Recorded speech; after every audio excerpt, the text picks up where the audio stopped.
Hello guys, हमारे YouTube channel पर आपका स्वागत है। अगर आपको वीडियोस पसंद आ रही हैं तो प्लीज़ लाइक करें, कमेंट करें और शेयर करें। अगर आपने चैनल को अभी तक सब्सक्राइब नहीं किया है तो प्लीज़ चैनल को सब्सक्राइब करें। झट से प्रीति बोल उठती है, नहीं नहीं, अभी मैं तैयार नहीं हूँ, अभी तो बहुत काम बाकी है। प्रीति के बोलने की गति को देखकर सभी हंसने लगते हैं। उसके बाद अनिका शर्मिला से मिलने चली जाती है। शर्मिला को भी इसी सीक्रेट अंडरग्राउंड में एक बड़े से रूम में रखा गया था, जिसमें रहने के लिए सभी जरूरी चीज़ें और सुविधाएं मौजूद थी। बस वहाँ से भाग निकलना संभव नहीं था। जब अनिका वहाँ पहुँची तो शर्मिला अपने बेड के एक कोने पर बैठकर आंसू बहा रही थी। अनिका को देखते ही वह अपनी जगह से चुपचाप खड़ी हो जाती है। अनिका उसके पास जाती है और उसके सिर पर हाथ रखकर बैठने का इशारा करती है। अनिका का इशारा पाते ही शर्मिला अपने उदास चेहरे के साथ वापस बेड पर बैठ जाती है और आंसू पोंछ लेती है। अनिका और शर्मिला के बीच इसी तरह कुछ मिनट तक खामोशी बनी रहती है। अंत में शर्मिला अपने दोनों हाथ जोड़ लेती है और गिड़गिड़ाते हुए बोल उठती है, मुझे यहाँ से जाने दीजिए, मुझे अपने भाई से मिलना है, ना जाने वह कहाँ होगा, किस हाल में होगा। फिर रोते हुए कहती है, पता नहीं अब तक जिंदा भी होगा या नहीं।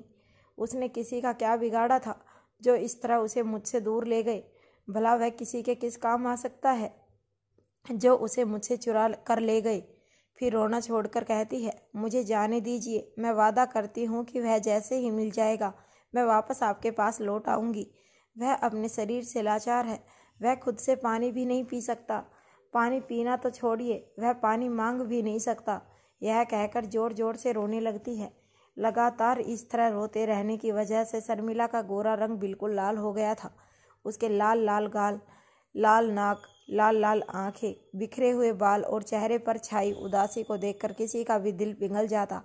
उसे इस तरह लगातार रोते हुए देखकर अनिका को उस पर दया आने लगी। अनिका बहुत ही नरमी से बोली, तुम अपने भाई को कैसे ढूंढोगी?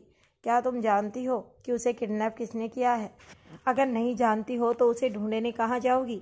अनिका की बात सुनकर शर्मिला का सिर चकराने लगा और वह पहले से भी ज़्यादा बिलखने लगी।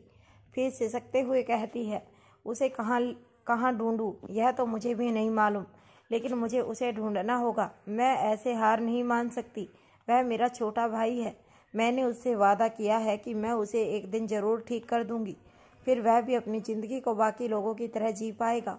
अभी तो उसने इस दुनिया में कुछ देखा भी नहीं है। मैं उसे इस तरह मरने के लिए नहीं छोड़ सकती। शर्मिला इसी तरह रोती रहती है और फिर कुछ देर बाद चुप हो जाती है।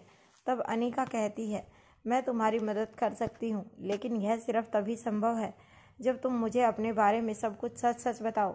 कौन हो तुम? तुम्हारा असली नाम क्या है? इस दुनिया में तुम्हारा कौन कौन है? तुम्हारा घर परिवार कहाँ है? और तुम दमयंती देवी के संपर्क में कैसे आई?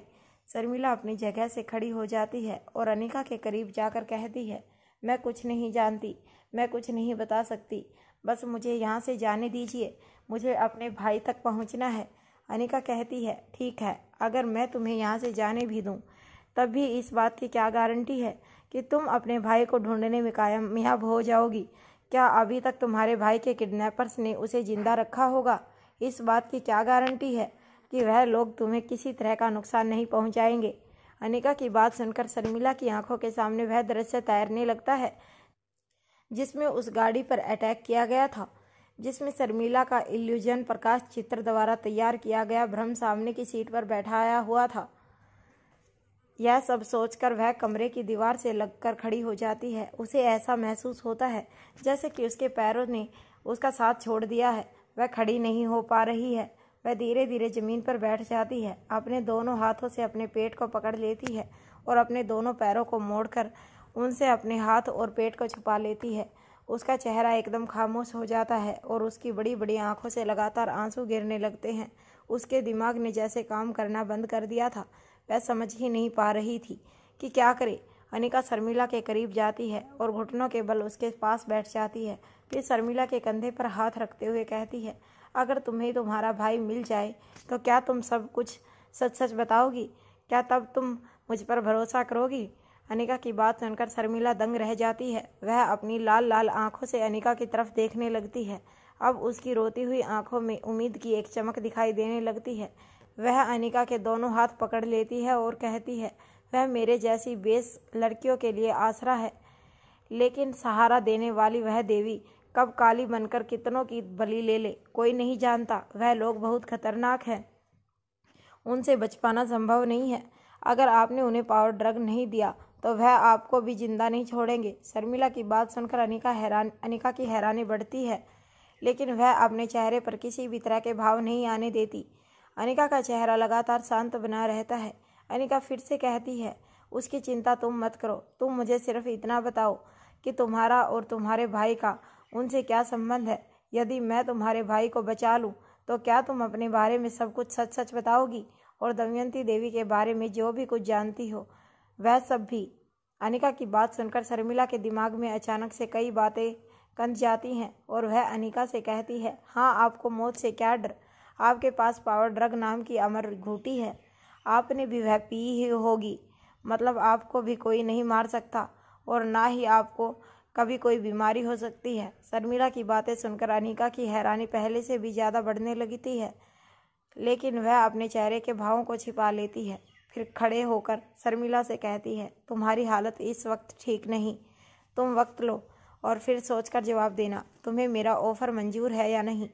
अनिका बाहर की तरफ जाने लगती है, तभी पीछे से शर्मिला की आवाज़ आती है, रुकिए। अनिका अपनी जगह पर रुक जाती है। शर्मिला खड़ी होकर अनिका की तरफ 2 कदम आगे बढ़ती है और कहती है, अगर मैं आपको सब कुछ बताऊं तो क्या आप सच में मेरे भाई को बचा लेंगी? क्या आप उस अमर बूटी से मेरे भाई को ठीक कर देंगी? अनिका शर्मिला की तरफ मुड़ती है और उसका हाथ पकड़कर उसे बाहर ले जाती है। फिर उसे एक ऐसी कैबिन के सामने ले जाकर खड़ा कर देती है जिसके पारदर्शी शीशों से आर पार देखा जा सकता था। शर्मिला को उस शीशे के दूसरी तरफ जो दिखाई देता है वह किसी सपने से कम नहीं था। शर्मिला की आंखों से आंसू बहने लगते हैं। वह अनिका के पैर पकड़ लेती है और कहती है, आप जो कहेंगी वह मैं करूंगी। यहाँ जब अनिका शर्मिला के कमरे की तरफ गई थी तभी भूमिका शालिनी के पास पहुंच गई थी। शालिनी पूरी तरह से पसीने से लथपथ थी। उसे देखकर ऐसा लग रहा था जैसे उसके ऊपर बाल्टी भरकर पानी डाल दिया गया हो। उसके शरीर की हालत ऐसी थी जैसे कि उसमें सांसें तो बाकी हों लेकिन ताकत पूरी तरह से खत्म हो चुकी हो। भूमिका शालिनी का चेहरा ऊपर करते हुए पूछती है, क्या आप कुछ बताओगी या मैं बाद में आऊँ? शालिनी रोते हुए कहती है, नहीं नहीं, तुम कहीं मत जाओ, मैं सब कुछ बताती हूँ, जो भी जानती हूँ वह सब बताती हूँ। भूमिका के कहती है, बताओ तुम उन तक कैसे पहुँची? शालिनी जवाब देती है, मैं उन तक नहीं पहुँची, वह मुझ तक पहुँचे। भूमिका कहती है, साफ साफ कहो। शालिनी कहती है, अनिका की वजह से मेरा डॉक्टरी का लाइसेंस कैंसिल हो गया, मेरा मंगेतर मुझसे छीन लिया गया, रोहित मारवा ने मुझे यहाँ से उठाकर दूर फेंक दिया, मुझे दर दर की ठोकर खाने पर मजबूर कर दिया। तभी कुछ आदमियों ने मुझे बिना लाइसेंस के मेडिकल रिसर्च वर्क ऑफर किया। इस तरह उन लोगों ने मुझे अपने साथ मिला लिया। भूमिका पूछती है, किस तरह की मेडिकल रिसर्च? खुलकर बताओ। शालिनी जवाब देती है, हर तरह की रिसर्च होती है वहाँ पर, जिसकी जैसी काबिलियत उसे उसी के हिसाब से इक्विपमेंट प्रोवाइड सामग्री उपलब्ध करवा दिए जाते हैं। दवाइयों से लेकर जहर तक, औजारों से लेकर हथियारों तक, प्राचीन शैली से लेकर आधुनिक तकनीकी तक कि कोई भी काम की चीज़ जो आप तैयार कर सकते हो। फिर कुछ रुककर शालिनी आगे कहती है, पानी के बीचों बीच द्वीप तो तुमने सुने होंगे, लेकिन इसके बारे में यह समझ लो कि वह एक रेगिस्तान द्वीपीय देश है। उनके पास ऐसी ट्रेंड आर्मी है जिसमें औरतें सैनिक हैं, मतलब यह फौज औरतों की फौज है जिनकी ताकत आदमियों से कई गुना ज़्यादा है। उनमें कुछ कर गुजरने का जज्बा ऐसा है कि उन्हें मरने से भी डर नहीं लगता। भूमिका पूछती है, और उन औरतों के परिवार? शालिनी हंसने लगती है और कहती है, परिवार जिनके आगे पीछे कोई ना हो, उनका परिवार कैसा? भूमिका पूछती है, इन औरतों को कहाँ से इंपोर्ट किया जाता है? शालिनी जवाब देती है, इन्हें इंपोर्ट नहीं किया गया है, इसी देश की औरतें हैं और उन्हें इसी देश में आज़ादी चाहिए, बस इससे ज़्यादा मैं कुछ नहीं जानती। जितना भी जानती थी सब बता चुकी हूँ। उनकी पूरी जानकारी किसी के पास नहीं। यूँ समझ लो कि वह जितना ज़मीन के ऊपर है उससे कई गुना ज़मीन के नीचे है। भूमिका पूछती है, उन्हें मारवा परिवार से क्या चाहिए और वह अनिका के पीछे क्यों पड़े हैं? शालिनी जवाब देती है, तुम्हारी उस भोली भाली दिखाई देने वाली भाभी अनिका के पास कोई अमर बूटी है, उन्हें वही चाहिए। भूमिका पूछती है, कैसी अमर बूटी? शालिनी जवाब देती है, मुझे इससे ज़्यादा कुछ नहीं पता। मुझे जितना भी पता था वह सारी जानकारी तुम्हें दे चुकी हूँ। फिर भूमिका कहती है, ठीक है, अब तुम मेरी एक बात सुनो। तुम्हें अपनी ज़िंदगी में कुछ ज़्यादा ही गलतफहमियाँ हैं। या तो तुम्हें कुछ याद नहीं रहता या फिर तुम्हें भूलने की बीमारी है। कुछ रुक कर भूमिका आगे कहती है, नहीं, तुम्हें भूलने की बीमारी नहीं हो सकती। आखिर डॉक्टर जैसे दिमाग को भूलने की बीमारी कैसे हो सकती है? पर कोई बात नहीं, मैं तुम्हारी मदद कर देती हूँ। तुम्हारा मंगेतर तुमसे किसी ने छीना नहीं था, बल्कि रोहित मारवा और उसकी दौलत को पाने के लालच में तुमने खुद उसे छोड़ा था। फिर जब उसे तुम्हारी हकीकत समझ आ गई तो वह पलटकर तुम्हारे पास नहीं आया। वैसे भी तुम्हारा मंगेतर भी बिल्कुल तुम्हारी ही तरह था, एकदम निम्न प्रवृत्ति का। और जहाँ तक तुम्हारे मेडिकल लाइसेंस की कहानी है, सभी जानते हैं कि अनिका की वजह से तुम्हारा लाइसेंस कैंसिल नहीं हुआ था। जिस डॉक्टर की लापरवाही की वजह से ऑपरेशन थिएटर में पेशेंट की जान जा सकती हो, उसे डॉक्टर बनाए रखने में कोई समझदारी नहीं। तुम्हारा ध्यान तुम्हारे काम से ज़्यादा तुम्हारी महत्वाकांक्षाओं को हवा देने और दूसरों से जलने में था। इसीलिए तुम्हारा लाइसेंस कैंसिल हुआ था। तुम्हारे साथ जो कुछ भी हुआ उसके बाद भी तुमने कोई सबक नहीं सीखा, और अब मुझे नहीं लगता कि तुम्हारी जैसी सोच के साथ तुम आगे भी कभी एक बेहतर इंसान बन सकती हो। ऐसा कहकर भूमिका बाहर चली जाती है। उधर शर्मिला के यह आंसू इस बार दुख के नहीं बल्कि खुशी के थे। अनिका से कहती है, मैं किन शब्दों में आपका धन्यवाद करूं? आपने मुझे जीने की वजह दे दी है। आप मेरे भाई को ठीक कर दीजिए। अनिका शर्मिला को अपने हाथों का सहारा देकर खड़ा करती है और मुस्कुराकर कहती है, अमर बूटी जैसी कोई चीज़ है ही नहीं। अगर कोई चीज़ है तो वह है विज्ञान, और जिसमें भी खास चिकित्सा विज्ञान। इस ज्ञान का इस्तेमाल करके मैं पूरी कोशिश करूंगी कि तुम्हारे भाई को कम से कम इस लायक कर सकूं कि वह खुद पानी लेकर पी सके। शर्मिला अनिका की बात सुनकर आश्चर्यचकित रह जाती है और पलटकर फिर पूछती है, क्या सच में ऐसी कोई चीज़ नहीं? अनिका जवाब देती है, नहीं, ऐसी कोई जड़ी बूटी नहीं है। मैं तुमसे वादा नहीं करती कि तुम्हारा भाई आम लोगों की तरह सामान्य हो जाएगा, लेकिन यह वादा जरूर कर सकती हूँ कि वह आम लोगों की तरह सामान्य जिंदगी जरूर जी सकेगा। शर्मिला कहती है, क्या मैं उसे एक बार करीब से देख सकती हूँ? अनिका कहती है, नहीं, अभी नहीं। वह हमें लगभग मरी हुई हालत में मिला था, लेकिन वह बहुत ही बहादुर है, इसीलिए अपनी मौत से भी लड़ गया। जिस तरह तुम उससे मिलने के लिए तड़प रही हो, शायद उसी तरह बिना तुमसे मिले वह भी हार मानने वाला नहीं था। अभी उसकी हालत नाजुक है, इन्फेक्शन का खतरा भी ज़्यादा है, इसीलिए अभी उसके पास कोई नहीं जा सकता। पर चिंता की कोई बात नहीं, वह जल्दी ही ठीक हो जाएगा। शर्मिला का भाई वहीं था जिसके बारे में कुछ दिनों पहले प्रीति ने अनिका से कहा था। आज शाम तक वह गिद्ध भी यहाँ पहुँच जाएगा। दरअसल इंस्पेक्टर गेरीवाल की मदद से शर्मिला का भाई मिल गया था, लेकिन वह लगभग अधम हालत में था। अनिका अपने बेस्ट ट्रीटमेंट से उसकी जान बचाने में कामयाब हो जाती है। इतना ही नहीं, अब अनिका उसे ठीक करने के लिए पुराने आयुर्वेदिक तरीकों को अमल में ला रही थी, क्योंकि आधुनिक चिकित्सा तरीकों में उसे ठीक करने का कोई भी उपाय नहीं था। वैसे भी अनिका को आयुर्वेद में भी ऐसी महारत हासिल थी कि वह कोई भी उसकी बराबरी नहीं कर सकता था। उसके बाद शर्मिला और अनिका दोनों वापस शर्मिला के कमरे में लौट आते हैं। शर्मिला बताना शुरू करती है, मेरे पिताजी एक पहाड़ी किसान थे। हमारे पास बहुत अधिक जमीन नहीं थी। गरीबी के कारण मेरे पिताजी पढ़ नहीं सके, लेकिन वह पढ़ाई के महत्व को जानते थे। इसीलिए दिन रात मेहनत करके मेरे पिताजी हम दोनों भाई बहनों को पढ़ाना चाहते थे। पिताजी कर्ज के चंगुल में फंस गए। उस साल हमारी फसल भी प्रकृति आपदाओं के चलते बर्बाद हो गई। अंत में जब कर्ज को चुकाने का कोई माध्यम नहीं रह गया, तब पिताजी ने आत्महत्या कर ली।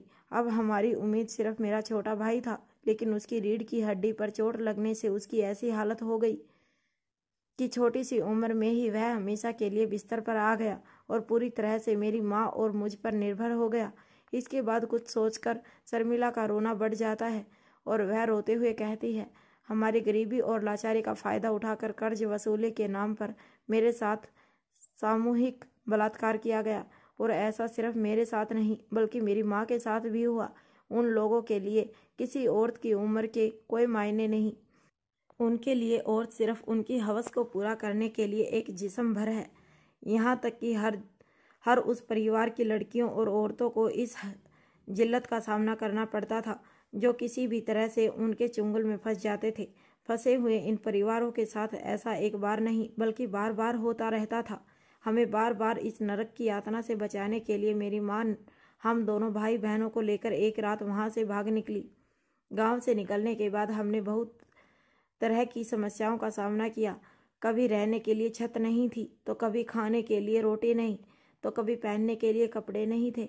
कुछ ही महीनों बाद जब हमारे दिन इसी तरह सड़कों पर भटकते हुए गुजर रहे थे, तभी हमें एक मिला जो हमें महिलाओं के उत्थान के लिए कार्य करने वाले एक समुदाय तक ले गया और वहीं से उनके मालिक ने हमें दमयंती देवी के पास भेज दिया। वह मालिक कोई नेता था जिससे हमारी मुलाकात कभी नहीं हुई। हमने सिर्फ उसे दूर से ही देखा। शर्मिला की यह बात सुनकर अनिका के दिमाग में सिर्फ एक ही नाम आया और वह नाम था योगराज का। शर्मिला ने अपनी बात को जारी रखते हुए आगे कहा, मैं पढ़ाई लिखाई में बहुत अच्छी थी, इसीलिए उन्होंने मुझे शहर में भेजकर पढ़ाया लिखाया और मेरे भाई को हर वक्त देखभाल की ज़रूरत थी, इसलिए उसे मेरे साथ ही भेज दिया गया। और फिर मैंने उनके ही कहने पर होटल मैनेजमेंट का कोर्स किया और उन्हीं के कहने पर आपके होटल इंटरनेशनल मनाली में नौकरी की। अनिका यह समझ चुकी थी कि शर्मिला को सोची समझी योजना के तहत पढ़ा लिखा कर एक मोहरे की तरह तैयार किया गया, क्योंकि उसकी मासूमियत की वजह से उसका ब्रेन वॉश करना जितना आसान था उतना ही सोने पर सुहागा था। शर्मिला की खूबसूरती जो हर क्षेत्र में मददगार साबित होती थी। साथ ही उसके भाई को इसीलिए भेजा गया था ताकि वह अपने भाई को छोड़कर कभी भी दमयंती देवी के चुंगल से निकलकर कहीं भाग ना सके। अनिका ने पूछा, और तुम्हारी माँ का देहांत कैसे हुआ? शर्मिला जवाब देती है, मेरी माँ जिंदा है और दमयंती देवी के पास है। अनिका ने कहा, तुमने मुझे जो कुछ भी बताया उसमें कहीं पर किसी का भी नाम नहीं मिला। क्या तुम मुझे हर किसी का नाम पता लिखकर दे सकती हो? शर्मिला कहती है, हाँ मैं लिखकर दे दूंगी। अनिका कहती है, एक आखिरी सवाल, अगर तुम्हें बताने में कोई दिक्कत ना हो तो मैं यह जानना चाहती हूँ कि उस दिन ऐसा क्या हुआ कि तुम्हें सनी पर हाथ उठाना पड़ा? अनिका का यह सवाल सुनकर शर्मिला झिझक जाती है, लेकिन फिर हिम्मत बांधते हुए जवाब देती है, दमयंती देवी का आदमी होटल में मुझसे मिलने आया था। शायद सनी सर ने मुझे उसके कमरे में आते जाते हुए देख लिया था और उन्होंने बिना मुझसे कुछ पूछे मुझ पर उंगली उठाई। फिर कुछ रुककर आगे कहती है, हमारे समाज में बलात्कार की गई लड़कियों की वैसे भी कोई इज्जत नहीं करता। अब शब्द सुनने की हमें आदत हो जाती है, लेकिन ना जाने क्यों सनी सर के मुंह से वह शब्द घटिया बातें सुनकर मेरा हाथ उठ गया। मैंने कभी नहीं सोचा था कि वह मेरे बारे में कभी इस तरह की बातें सोच भी सकते हैं। अनिका कहती है, ठीक है, उस आदमी का भी नाम लिख देना। ऐसा कहकर अनिका शर्मिला के सिर पर प्यार से हाथ रखती है और फिर वहां से बाहर जाने लगती है। तभी शर्मिला अनिका को रोकते हुए कहती है, एक बात और जो मैं आपको बताना चाहती हूँ। अनिका पलटकर शर्मिला की तरफ देखने लगती है। शर्मिला कहती है, मेरा असली नाम सौम्या रावत है। अनिका मुस्कुराती है और फिर वहां से चली जाती है। अनिका भूमिका के पास आकर कहती है, शर्मिला को मेरा मतलब है सौम्या को पेन पेपर पहुंचा देना। वह कुछ लोगों के नाम और बाकी जानकारी देगी जिससे हमें कुछ और लोगों को पहचानने में मदद मिल सकती है। भूमिका कहती है, मतलब उसका नाम शर्मिला नहीं है? अनिका नाम में अपनी गर्दन हिला देती है। तभी भूमिका फिर से कहती है, वो तो उसका नाम सौम्या है, अच्छा नाम है, सनी और सौम्या। तभी प्रीति भूमिका को छेड़ते हुए कहती है, बाकी सबकी जोड़ी बनाना बंद कीजिए, पहले अपनी जोड़ी के बारे में सोचिए। फिर कोटिल की तरफ देखते हुए कहती है, अगर भूमिका दीदी अपनी जोड़ी नहीं बना रही हैं तो मैं सोच रही हूँ आपके लिए ही कोई सुंदर लड़की ढूंढ दूँ, कैसा रहेगा? कोटिल प्रीति का इशारा समझते हुए जवाब देता है, जैसे तुम्हें अच्छा लगे। यह पहली बार था जब भूमिका को कोटिल के इस जवाब पर ईर्ष्या महसूस होने लगी। अनिका वापस मारवा हाउस के लिविंग हॉल में लौट जाती है और वहीं सोफे पर बैठकर किसी किताब के पन्ने इस तरह पलट रही होती है जैसे कि उसमें कुछ ढूंढ रही हो। तभी मनीषा एक पार्सल लेकर आती है, आपके लिए यह इनविलप लिफाफा आया है। अनिका मनीषा से वह लिफाफा ले लेती है और उसे लेकर अपने कमरे में चली जाती है। कमरे में जाने के बाद वह उसे खोलकर बाहर निकालती है। उसमें से एक मोटा पेपर बाहर निकलता है जिसकी एक सतह सफेद रंग की थी जबकि दूसरी सिल्वर रंग की। दोनों की तरफ कुछ भी छपा हुआ नहीं था और ना ही कुछ बना हुआ था। इस तरह के प्लेन पेपर को देखकर अनिका कुछ समझ नहीं पाती। वह काफी देर तक उसे लगातार देखती रहती है। तभी अनिका के तीनों बच्चे शोर मचाते हुए वहां पहुंच जाते हैं। रिया कहती है, मोम आज आपको हमारी इस लड़ाई को खत्म करना ही होगा। बताइए इन दोनों को और खासकर इस आर्यन को कि आने वाले टाइम में फाइटिंग में हम दोनों में से कौन बेस्ट होगा। मैं गेमिंग में दी बेस्ट हूँ। फ्यूचर में जब लोग गेमिंग एनिमेशन के अंदर जाकर वह करेंगे तब डेफिनेटली रिया की ही जीत होगी। तब इनकी मार्शल आर्ट फाइटिंग किसी काम नहीं आएगी। आर्यन कहता है, मॉम आप इसे समझाइए, यह कहाँ की बात को कहाँ ले जाती है। इसे कोई भी सीधी बात को हो उसका उल्टा ही मतलब निकालने लगती है। गेमिंग की दुनिया के बाहर भी बहुत बड़ी दुनिया है। इसी दुनिया में जब कभी किसी का सामना करना पड़ जाए तो उसके लिए हमें आज से ही तैयार होना पड़ेगा। अलेक्जेंडर कहता है, यह सच है कि हमारे होते हुए हमारी बहन को कोई छू भी नहीं सकता, लेकिन गेम के अलावा थोड़ा बहुत कुछ और सीख लेने में भी क्या बुराई है। मार्शल आर्ट ना सही पर और भी बहुत सारी चीज़ें हैं जिनसे एंटरटेनमेंट मनोरंजन किया जा सकता है। आर्यन कहता है, मोम इसे बताइए कि आपके बेस्ट फाइटर होने के बाद भी डैडी और हम सबके रहते हुए भी आपकी किडनैपिंग हो गई। यह खुद भी इस बात को अच्छी तरह से जानती है, तब यह खुद भी आपके लिए कितना रोई थी। हम लोगों ने आपको हर जगह ढूंढा पर आपको ढूंढ नहीं पाए। आपकी अपनी स्किल्स की वजह से ही आप हमें वापस मिल सकी। दरअसल दोनों ही भाई अपनी बहन को बेहद प्यार करते थे और वह चाहते थे कि किसी भी तरह उनकी बहन गेम के अलावा दूसरी चीज़ों में भी दिलचस्पी ले। तीनों बच्चों की यह बहस इसी तरह से जारी रहती है। अनिका कभी भी नहीं चाहती थी कि रिया मार्शल आर्ट सीखने के लिए किसी भी तरह के दर्द से गुजरे, और यह तो बिल्कुल भी नहीं चाहती थी कि रिया की मर्जी के खिलाफ उसे मार्शल आर्ट सीखने के लिए मजबूर किया जाए। लेकिन पहली बार आज अनिका को अपने लिए गए फैसले पर दोबारा एक बार सोचने की ज़रूरत महसूस हो रही थी। अभी यह सब चल ही रहा था कि तभी अलेक्जेंडर की निगाह उस पेपर पर पड़ती जिसकी पहेली को अनिका सुलझा नहीं पाई थी। अलेक्जेंडर पूछता है, मोम ये क्या है। अनिका बात को टालने के लिए एक जवाब देती है, यह एक पजल है जो अभी मोम से सुलझी नहीं है। अनिका की बात सुनते ही तीनों बच्चे अपनी लड़ाई को भूलकर उस पेपर को देखने लगते हैं। अलेक्जेंडर एकटक होकर उस पेपर को देखे जा रहा था। तभी रिया उसे अपने हाथ में उठाकर इधर उधर पलटकर देखती है और कहती है, यह कैसी पजल है जो दिखाई नहीं दे रही। रिया की बात सुनकर आर्यन उस पेपर को अपने हाथ में ले लेता है और उसे हर एंगल से घुमाकर देखता है। तभी अलेक्जेंडर कहता है, एक्सक्यूज मी मोम। ऐसा कहकर वह अपनी मोम के बालों से हेयर पिन निकाल लेता है और आर्यन के हाथ से वह पेपर अपने हाथ में ले लेता है।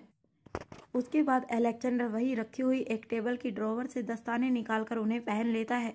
फिर बड़ी ही सावधानी से सिल्वर साइड का हेयर पिन से खुरचना शुरू कर देता है। कुछ ही देर में वह सिल्वर परत पूरी तरह से साफ हो जाती है। पेपर का खुरचकर साफ करने पर यह दिखाई देता है कि उस पर कुछ केमिकल फॉर्मूला लिखे हुए थे। इससे पहले कि अलेक्जेंडर उन्हें पढ़ता, अनिका वह पेपर अपने हाथ में लेती है और कहती है, वेल डन अलेक्जेंडर, तुमने मेरा काम एकदम आसान कर दिया। तभी अलेक्जेंडर पूछता है, मॉम यह केमिकल फॉर्मूला किस चीज़ के है? क्या मैं आपकी कोई मदद कर सकता हूँ? अनिका को अलेक्जेंडर पर गर्व महसूस होता है। अलेक्जेंडर को विज्ञान में जितनी रुचि थी उसने अपनी उम्र के हिसाब से अब तक उसकी काफ़ी अच्छी जानकारी हासिल कर ली थी। अनिका जवाब देती है, I am proud of you my son, लेकिन अब मम्मा को मदद करने के लिए अभी काफ़ी वक्त बाकी है। रिया अलेक्जेंडर से पूछती है, यह तुमने कैसे किया? इससे पहले कि अलेक्जेंडर कोई जवाब देता, आर्यन तुरंत बोल उठता है, इसीलिए तुम्हें कहते हैं कि गेम के अलावा भी कुछ देखने और जानने की कोशिश करनी चाहिए। यह बहुत ही आसान था। इस पेपर पर सिल्वर नाइट्रोक्साइड की लेयर पर चढ़ी हुई थी। आर्यन की बात सुनते ही गुस्से से रिया की भौहें चढ़ जाती हैं और वह अपने दोनों हाथ अपनी कमर पर रख लेती है। इससे पहले कि दोनों छोटे भाई बहनों की बात विवाद में बदल जाए, अलेक्जेंडर बात को संभालते हुए कहता है, रिया यह एकदम सिंपल है। देखो, इस पेपर को छूने के बाद आसानी से पता चल रहा है कि यह मेटल शीट नहीं है। इसका मतलब इस पर एक सिल्वर रंग की मेटल कोटिंग की गई थी। इस तरह की सिल्वर कोटिंग के लिए लोहा, जस्ता, तांबा, निकल, कैडमियम, सीसा, चांदी, क्रोमियम, मैग्नीशियम जैसी धातुओं का इस्तेमाल किया जा सकता है। इसकी बारीक लेयर को हटाना कितना आसान है यह तो तुमने देख ही लिया। अनिका अलेक्जेंडर के सिर पर हाथ फेरती है और उसके बाद आर्यन और रिया के सिर पर हाथ फेरती है। फिर यह कहकर उन तीनों को वहां से अपने कमरे में भेज देती है। अभी तुम लोग अपने कमरे में जाओ, तुम्हारी इस प्रॉब्लम का सोल्यूशन मैंने सोच लिया है। जल्दी ही एक नया सरप्राइज तुम्हारे सामने होगा। तीनों बच्चे मुस्कुराकर एक दूसरे की तरफ देखने लगते हैं। रिया शोर मचाते हुए कहती है, wow surprise, I am so excited. तभी अनिका कहती है, सरप्राइज शौक भी हो सकता है, इसीलिए तैयार और सावधान दोनों रहना। अनिका की बात सुनकर तीनों बच्चों के चेहरे पर सवाल नजर आने लगते हैं। लेकिन तीनों में से किसी ने भी कुछ नहीं पूछा और एक दूसरे की तरफ देखते हुए वह कमरे से बाहर चले जाते हैं। बच्चों के जाने के बाद अनिका उस पेपर पर लिखे केमिकल फॉर्मूले को बारीकी से अध्ययन करने लगती है। उसके बाद यह देखने के लिए कि इससे क्या बनकर तैयार होने वाला है, वह अपनी अंडरग्राउंड सीक्रेट रिसर्च लैब में चली जाती है। जब वह पेपर पर लिखे कंपोनेंट्स को तैयार करना शुरू करती है तो बड़ी ही आसानी से उसे यह समझ आ जाता है कि स्वाति मल्होत्रा ने उसकी मांगी हुई चीज़ का फॉर्मूला के रूप में भेजा है। स्वाति अच्छी तरह से जानती थी कि वह छोटी सी डोज कितनी खतरनाक साबित हो सकती थी। इसके अलावा अगर यह गलत हाथों में पड़ जाए तो उसके परिणाम बहुत ही भयंकर हो सकते थे। स्वाति ने जो प्रक्रिया लिखकर भेजी थी उसे पूरा करना इतना आसान नहीं था कि कोई भी सफलतापूर्वक इसे बना सके। इसे बनाने के लिए एक बड़ी टीम और उसके महीनों के अथक प्रयास की जरूरत थी। यह काम अकेले करने की ताकत स्वाति के अलावा सिर्फ अनिका की में ही थी। अनिका यह समझ चुकी थी कि उसे 2 से 3 दिन और रात लगातार इस एक्सपेरिमेंट पर काम करना होगा, लेकिन यह पहेली जितनी मुश्किल दिखाई दे रही थी उससे कहीं ज़्यादा मुश्किल थी। इसकी 2 बड़ी वजह थी। एक, क्योंकि स्वाति ने इस प्रक्रिया के अंत में एक जगह पर खाली स्थान डालकर छोड़ा था, जिसका मतलब था कि अनिका को खुद समझना होगा कि यहाँ पर क्या किया जाना चाहिए। स्वाति ऐसा करके न सिर्फ अपनी बेटी की काबिलियत को जांचना चाहती थी, बल्कि किसी भी कारण से अगर यह फॉर्मूला गलत हाथों में पड़ जाए तो मानव जाति को उसके नुकसान से भी बचाना चाहती थी। दूसरा, अनिका इस ड्रग को इसी अवस्था में प्रयोग नहीं करना चाहती थी। वह इसमें अपनी ज़रूरत के हिसाब से सुधार करना चाहती थी, जो अपने आप में एक बड़ी चुनौती थी। यह वह सुधार था जो खुद स्वाति मल्होत्रा नहीं कर पाई थी। कुल मिलाकर अनिका को इस एक्सपेरिमेंट पर महीनों का समय चाहिए था। अनिका कुछ सोचती है और उसके बाद रोहित मारवा को मैसेज करती है। उसके बाद लैब से वापस अपने बेडरूम में लौट जाती है। उधर रोहित मारवा अपने ऑफिस के कैबिन में अपनी चेयर पर बैठा हुआ था। चिराग मेहता बहुत ही जरूरी मुद्दे पर रोहित को सभी डिटेल्स विवरण एक एक करके दे रहा था। तभी चिराग मेहता अपनी बात को जारी रखते हुए लैपटॉप पर एक वीडियो सर्च करता है और उसे रोहित मारवा की तरफ घुमाते हुए कहता है, सर यह देखिए, यह वीडियो नरेश मांझी ने भेजी है। नरेश मांझी 35 सालों से हमारी कंपनी के लिए काम कर रहे हैं। उनकी फैक्ट्री में जो सामान हमारे लिए तैयार किया जाता है, आज तक उसमें कभी कोई शिकायत नहीं आई, ना किसी तरह की मिलावट, ना किसी तरह की बेईमानी। नरेश मांझी एक सुलझे हुए आदमी हैं। रोहित मारवा खामोशी से चिराग की बातों को सुनते हुए उस वीडियो को देखने लगता है। चिराग मेहता अपनी बात को आगे बढ़ाते हुए कहता है, सर उनका प्रोडक्शन बहुत लिमिटेड, उत्पादन बहुत सीमित है, लेकिन उनके काम की गुणवत्ता की वजह से हम उन्हें आज भी ऑर्डर देते हैं। सर इस वीडियो में साफ दिखाई दे रहा है कि कुछ अनजान लोग रात के अंधेरे में तैयार किए गए माल में मिलावट कर रहे हैं। जिस वक्त यह घटना घटी, फैक्ट्री के सभी कैमरा ढक किए गए थे ताकि यह पता ही ना चले कि फैक्ट्री के अंदर क्या हुआ है, लेकिन यह एक हिडन कैमरा था जिससे यह फुटेज मिल गई है। रोहित मारवा चिराग की तरफ देखने लगता है और कहता है, क्या उन्हें हमारी मदद की ज़रूरत है? चिराग मेहता जवाब देते हुए कहता है, सर सिर्फ नरेश मांझी ही नहीं, बल्कि गिद्धर द्विवेदी जी, सीताराम रमैया जी की फैक्ट्री में भी कुछ इसी तरह की घटनाएं घटी हैं, लेकिन वहां से कोई वीडियो फोटोज नहीं मिल सकी। गिद्धर द्विवेदी जी की उम्र और अनुभव इतना अधिक है कि वह माल को देखकर ही बता सकते हैं कि उसमें कुछ गड़बड़ी हुई है। यह बात शक के दायरे में थी, इसीलिए उन्होंने मुझे फ़ोन करके सारी बात बताई। और सर, अगर सीताराम रमैया जी की बात की जाए तो उनकी लोगों के बीच छवि इतनी अच्छी है कि उनका माल डिस्ट्रीब्यूट तक पहुंचने के बाद भी सभी ने उसे एक अनजाने में हुई भूल की तरह समझकर उन पर कोई एक्शन नहीं लिया और माल वापस उनकी फैक्ट्री भेज दिया। रोहित मारवा पूछता है, क्या तुमने पता लगा लिया है कि यह नया दुश्मन कौन है? चिराग मेहता कहता है, जी सर, यह सब हरकतें विशंभर नागर की हैं। वीडियो फोटोज की मदद से उन आदमियों को ढूंढ लिया गया है जो फैक्ट्री में मिलावट के लिए गए थे। हमारे आदमियों और आईटी सेल की मदद से यह पता चल चुका है कि यह सब लोग किसी न किसी तरह विशंभर नागर से जुड़े हुए हैं। रोहित मारवा पूछता है, क्या विशंभर नागर की इतनी हिम्मत की वजह योगराज है या मामला कुछ और है? चिराग मेहता कहता है, सर यह सही है कि हर काले कारनामे के लिए उसे योगराज का पूरा सहयोग है, लेकिन यह सब काम करने के लिए उसे योगराज ने नहीं कहा होगा। सिर्फ मारवा कंपनी ही नहीं, बल्कि गुलेरिया कंपनी की इमेज छवि भी मार्केट में खराब करना इस वक्त विशंभर नागर की प्राथमिकता में है। अपनी बात पूरी करके चिराग मेहता रोहित मारवा के बोलने का इंतजार करता है। रोहित मारवा कुछ सोच रहा होता है। तभी चिराग मेहता कहता है, अगर आप कहें तो इस विशंभर नागर। इससे पहले कि चिराग मेहता अपनी बात पूरा करता, रोहित मारवा उसे बीच में ही रोक देता है और कहता है, अभी नहीं, फिलहाल अपने सभी ठेकेदार, डीलर्स और बाकी मारवा कंपनी से जुड़े सभी मेंबर्स को अलर्ट सावधान कर दो और सिक्योरिटी बढ़ा देने के लिए कहो।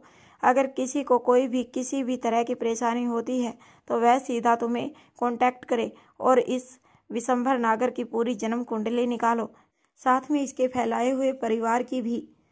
चिराग मेहता कहता है, जी सर। तभी रोहित के फ़ोन पर मैसेज फ्लैश होता है। यह मैसेज अनिका का था। अनिका का मैसेज देखते ही रोहित के चेहरे पर मुस्कान आ जाती है। वह अपना फ़ोन उठाता है और मैसेज चेक करता है। फिर चिराग मेहता से कहता है, क्या कुछ और कहना है? चिराग मेहता कहता है, जी सर। फिर अपनी बात को आगे बढ़ाते हुए कहता है, सर, अब्दुल्ला का मैसेज है कि अब शालिनी का क्या करना है। रोहित मारवा ने कहा। इस पर अनिका ने क्या कहा? चिराग जवाब देता है, मैडम का कहना है कि अब वह उनके किसी काम की नहीं।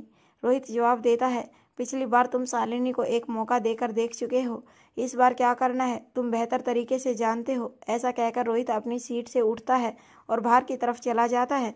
जब रोहित मारवा हाउस 2 पहुंचता है तो उसे अनिका कहीं दिखाई नहीं देती। फिर कुछ सोचकर वह सीक्रेट अंडरग्राउंड में चला जाता है, जहां अनिका, भूमि, कोटिल और प्रीति बहुत ही सीरियस होकर किसी मुद्दे पर बात कर रहे थे। प्रीति एक लिस्ट दिखाते हुए कहती है, यह उन सभी नौकरों की डिटेल्स है जो पिछले 5 सालों में बिना किसी को कोई इन्फॉर्म किए नौकरी छोड़कर चले गए हैं और इनमें से एक का भी कोई अता पता नहीं। भूमिका कहती है, यह एकदम साफ है कि यह लोग दुश्मनों के प्लांट किए हुए आदमी थे जो शक के घेरे में आने से पहले यहाँ से चले गए या फिर अपने काम को अंजाम देकर यहाँ से गायब हो गए, या फिर यह भी हो सकता है कि दुश्मन ने किसी और मिशन पर भेज दिया हो। इन सभी के जिंदा होने की संभावना बहुत कम है। जिस तरह से सौम्या, डॉक्टर शालिनी और वह तीसरी औरत को मारने की कोशिश की गई, उससे यह साफ है कि यह एक बार काम खत्म होने के बाद अपने आदमियों को भी खत्म कर देते हैं। तभी कोटिल कहता है, इनके दिए गए फ़ोन नंबर में से कोई भी फ़ोन नंबर उनके यहाँ से जाने के बाद कभी भी एक्टिव नहीं हुआ और उनके यहाँ से नौकरी छोड़कर गायब होने तक यह नंबर दिल्ली में ही एक्टिवेट थे। मतलब यह लोग अपने फ़ोन के साथ कभी भी दिल्ली से बाहर नहीं गए, जिसका मतलब यह है या तो इन लोगों को दिल्ली में ही ख़त्म कर दिया गया या फिर यह लोग अपने फ़ोन को दिल्ली में ही डिस्ट्रॉय करके यहाँ से बाहर गए हैं। प्रीति कहती है, इनमें से कुछ में एक बात आपस में मिलती है। इनमें से करीब 4 औरतें ऐसी हैं जिनके चेहरे पर आग के झुलसने के निशान थे, या फिर उनका चेहरा पूरी तरह से खराब था, जिसकी वजह एसिड अटैक या चेचक के दाग या फिर कोई दूसरी वजह भी थी। तभी अनिका कहती है, लेकिन इसका मतलब यह नहीं कि उनकी भेजी हुई सभी औरतों के चेहरे जले हुए ही होंगे। उदाहरण के लिए शालिनी और सौम्या। तभी भूमिका अनिका की तरफ एक फाइल बढ़ाती है और कहती है, इस फाइल में वह सारी इन्फॉर्मेशन है जो हमें शालिनी से मिली है। इसके अलावा एक और फाइल बढ़ाते हुए कहती है, इसमें वह सारी डिटेल्स है जो सौम्या ने दी है। इसमें कुछ नाम बहुत ही जाने पहचाने हैं।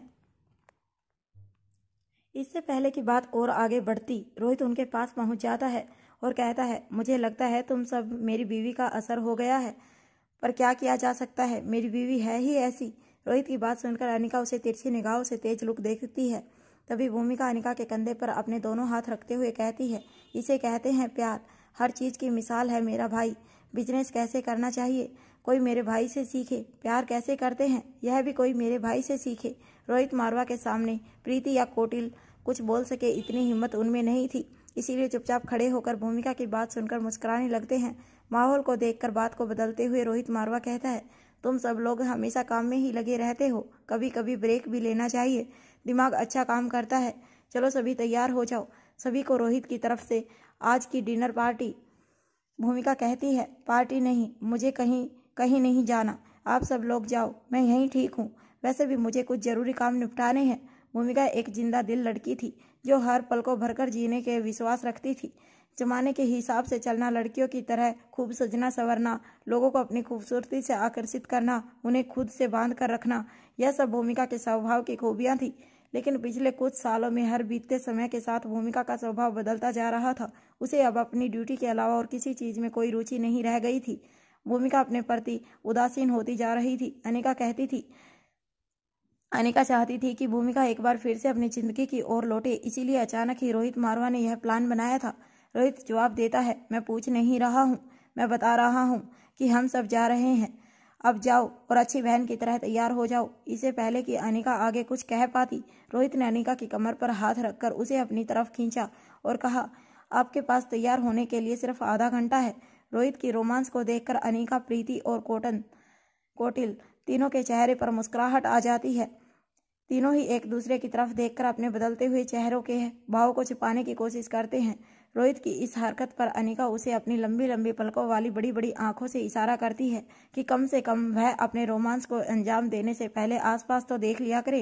रोहित अनिका का इशारा समझकर मुस्कुराते हुए धीरे से उसकी कमर से हाथ हटा लेता है। अनिका कहती है, ठीक है, मैं बच्चों को तैयार कर लेती हूँ। ऐसा कहकर अनिका बाहर की तरफ जाने लगती है। तभी रोहित उसके पीछे पीछे जाता है और कहता है, बच्चों के एग्जाम्स पास ही हैं, क्या तब भी तुम उन्हें साथ ले जाना चाहती हो? अनिका रोहित के कहने का मतलब समझ गई थी, इसीलिए एक बार फिर से रोहित को घूर कर देखती है। रोहित कहता है, मैं मना नहीं कर रहा हूँ, जैसा तुम्हें ठीक लगे वैसा करो। यह पहली बार था जब रोहित बच्चों को साथ लेकर जाने के पक्ष में नहीं था। इसका मतलब साफ था कि बच्चों के साथ ले जाना ठीक नहीं होगा। अनिका जवाब देती है, ठीक है, मैं उन्हें नहीं बताऊंगी। अब चलें, चलकर चेंज कर लो। रोहित जवाब देता है, तुम चलो, मैं आता हूँ। ऐसा कहकर रोहित वापस भूमिका, प्रीति और कोटिल के पास आ जाता है। भूमिका प्रीति से कहती है, आधे घंटे में कैसे तैयार हो सकते हैं? मेरे पास तो यहाँ कुछ भी नहीं है। तभी प्रीति कहती है, अनिका दीदी के आदेश पर मैंने अपना काफ़ी सामान यहाँ शिफ्ट कर लिया है।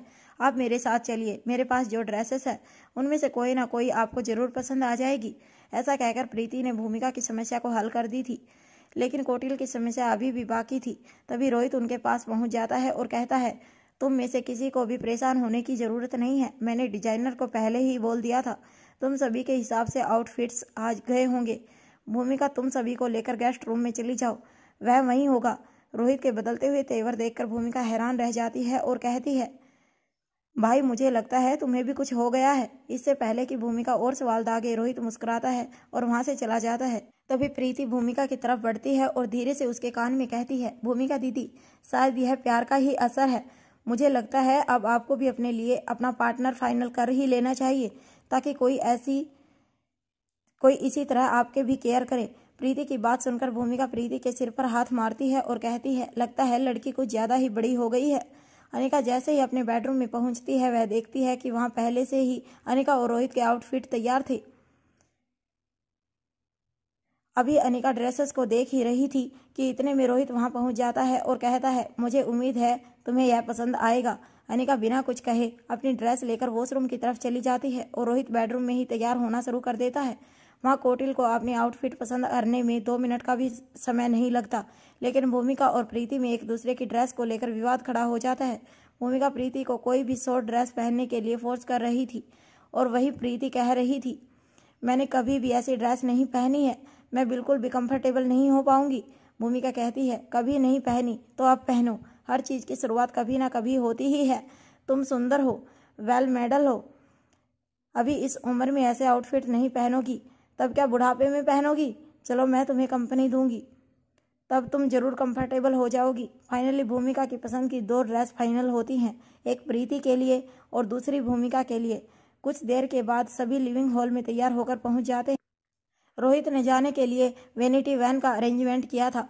तभी चिराग मेहता वहां पहुंचता है और कहता है, चलने के लिए सभी तैयारियां हो चुकी हैं, अगर सभी तैयार हैं तो हम यहाँ से निकल सकते हैं। रोहित पूछता है, चिराग मेहता, तुम्हारी वाइफ दिखाई नहीं दे रही?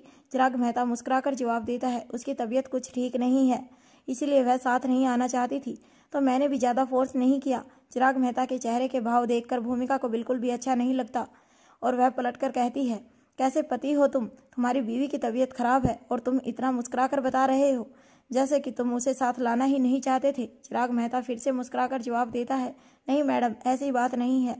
अभी यह नोकझोंक चल ही रही थी कि प्रीति के चेहरे पर स्माइल आ जाती है और वह भूमिका को रोकते हुए कहती है, भूमिका दी, हमेशा तबीयत खराब होने का मतलब दुख नहीं होता, कभी कभी खुशी भी होता है।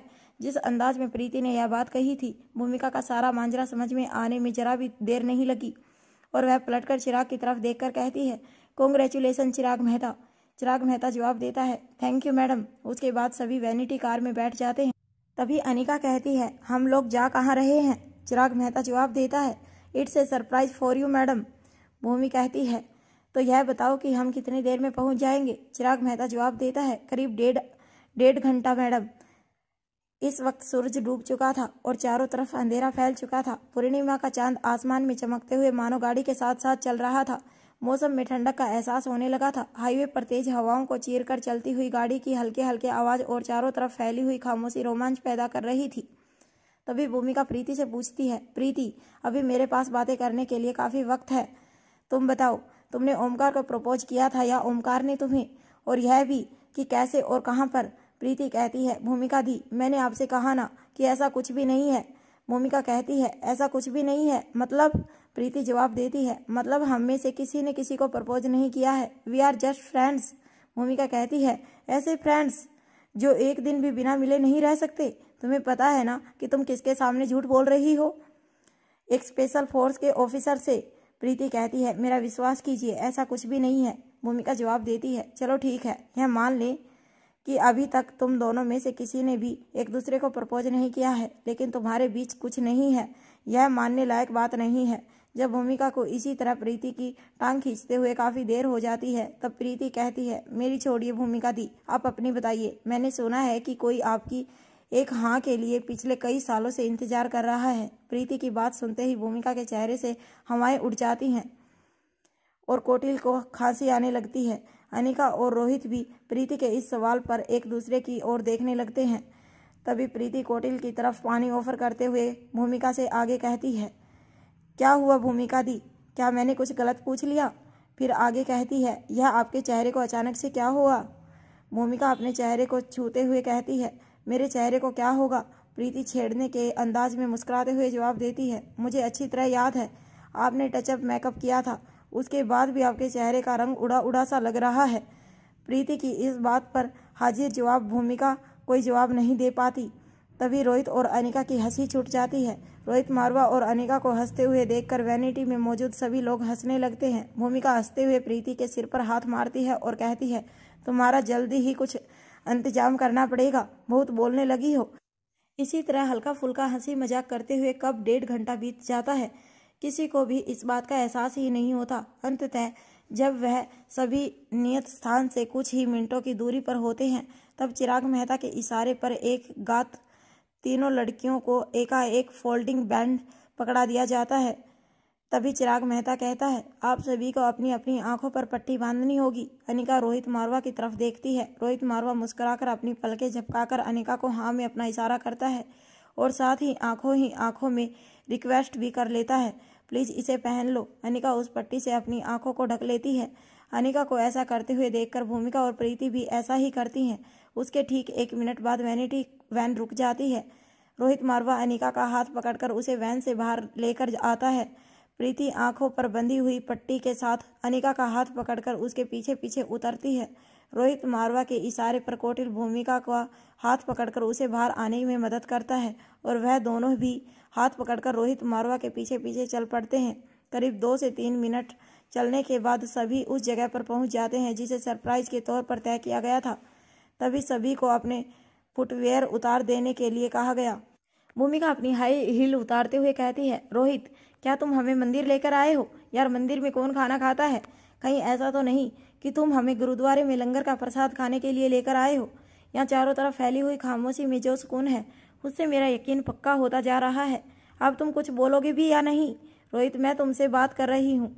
सभी को अपने पैरों के नीचे समतल पत्थरों की ठंडक महसूस होती है। रोहित कहता है, अब हम पहुंच गए हैं। ऐसा कहकर वह अनिका की आंखों से पट्टी खोल देता है और अनिका की कमर में अपने दोनों हाथ डालते हुए उसके कंधे पर झुककर उसके गालों से अपने गालों को लगाकर खड़ा हो जाता है। आंखें खोलने पर सामने चलते हुए फवारणी की ठंडक शरीर को महसूस होती है। जब निगाहें फवारा की दिखाई देने वाली इमारत जैसी चीज अपने आप में विश्व की धरोहर, 7वां अजूबा और प्रेम का प्रतीक कही जाने वाली ताजमहल थी और उसके ऊपर था चमकता हुआ पूर्णिमा का पूरा चांद, बहती हुई ठंडी हवाएं, चारों तरफ फैली हुई शांति, छाया हुआ अंधेरा, ऊपर टिमटिमाते हुए तारे और चांद। यह नज़ारा ऐसा खूबसूरत एहसास था कि अनिका के चेहरे पर पहले हैरानी आई और फिर धीरे धीरे उसकी जगह मुस्कुराहट ने ले ली। करीब 2 मिनट तक यूं ही देखते रहने के बाद उसने अपनी कमर पर रखे हुए रोहित के हाथ पर अपने हाथ को रखकर उन्हें और भी अधिक कस लिया। फिर खिसक पीछे होते हुए पूरी तरह से रोहित के आगोश में आ गई। दोनों एक साथ चांद की तरफ देखने लगते हैं। तभी अचानक से अनिका रोहित की तरफ मुड़ जाती है और उसकी आंखों में देखने लगती है। रोहित अनिका के चेहरे को छूते हुए कहता है, लोगों को यह चांद देखने के लिए पूरा महीना इंतजार करना पड़ता है, लेकिन मुझे नहीं।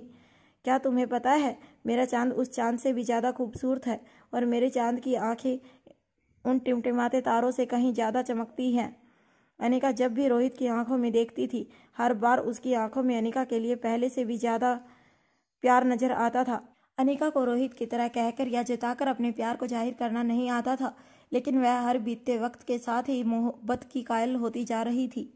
रोहित पूछता है, अब ऐसे क्या देख रही हो? ताजमहल यहाँ नहीं, वहाँ है।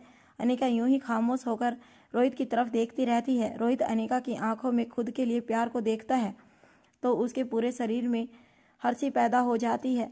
वह खुद को रोक नहीं पाता और धीरे से अनिका को अपने गले से लगा लेता है। अनिका को इस बात का बिल्कुल एहसास ही नहीं रहता कि वह इस वक्त कहाँ मौजूद है।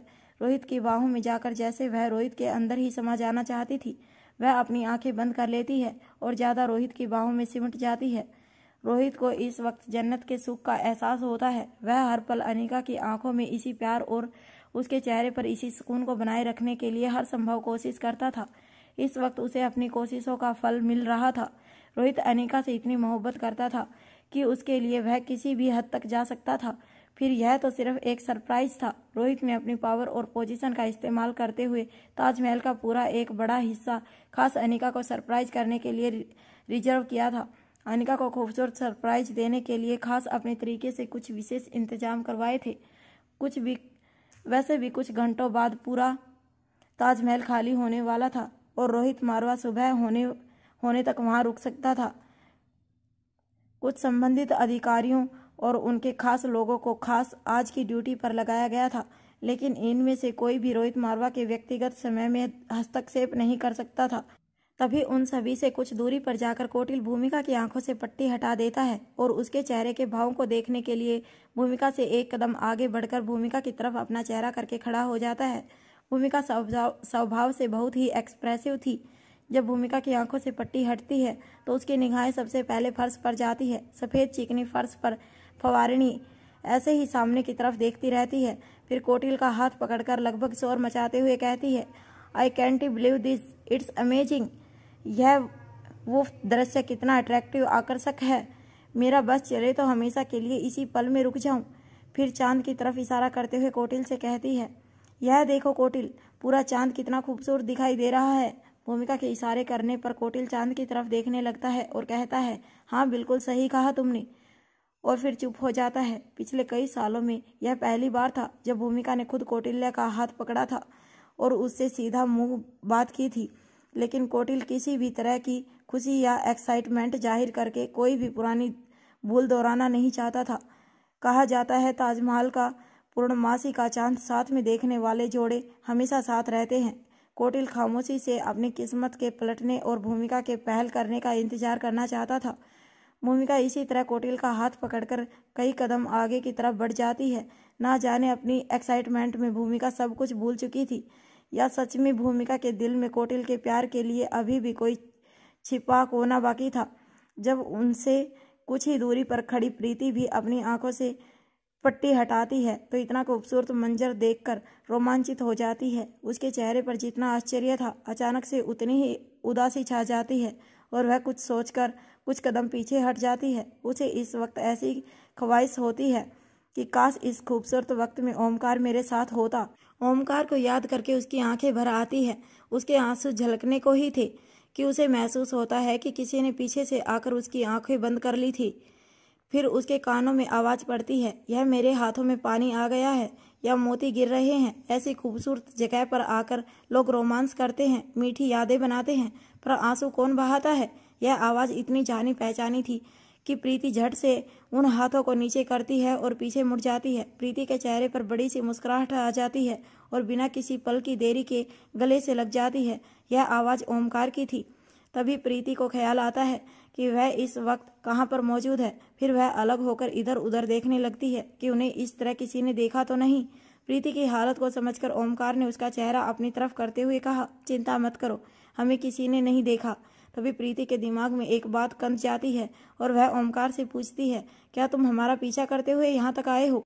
प्रीति का सवाल सुनकर ओमकार के चेहरे पर बड़ी सी मुस्कुराहट आ जाती है। हेलो गाइज, हमारे यूट्यूब चैनल पर आपका स्वागत है। अगर आपने अभी तक चैनल को सब्सक्राइब नहीं किया है तो प्लीज़ चैनल को सब्सक्राइब करें, लाइक करें, कमेंट करें और अपने दोस्तों के साथ शेयर करें। तभी ओमकार अपनी दोनों बाहों को प्रीति के कंधों पर रखते हुए उसे अपनी तरफ खींचता है और कहता है, पहले इस खूबसूरत पल को जी लेने दो, उसके बाद तुम्हारे सवाल का जवाब दूंगा। प्रीति मुस्कुराकर एक बार फिर से ओमकार के गले लग जाती है। ओमकार प्रीति के चेहरे पर फैली हुई बालों की लटों को पीछे करता है और उसके माथे को चूम लेता है। फिर उसकी आंखों में आंखें डालकर कहता है, तुम्हें पता है यह 48 घंटे कैसे बीते हैं? तुम मुझे मिलने क्यों नहीं आई? क्या तुम्हें मेरी बिल्कुल भी याद नहीं आई? प्रीति ओमकार की तरफ देखते हुए कहती है, यह कैसी बातें कर रहे हो? याद क्यों नहीं आएगी? मैंने तुम्हें बहुत मिस किया।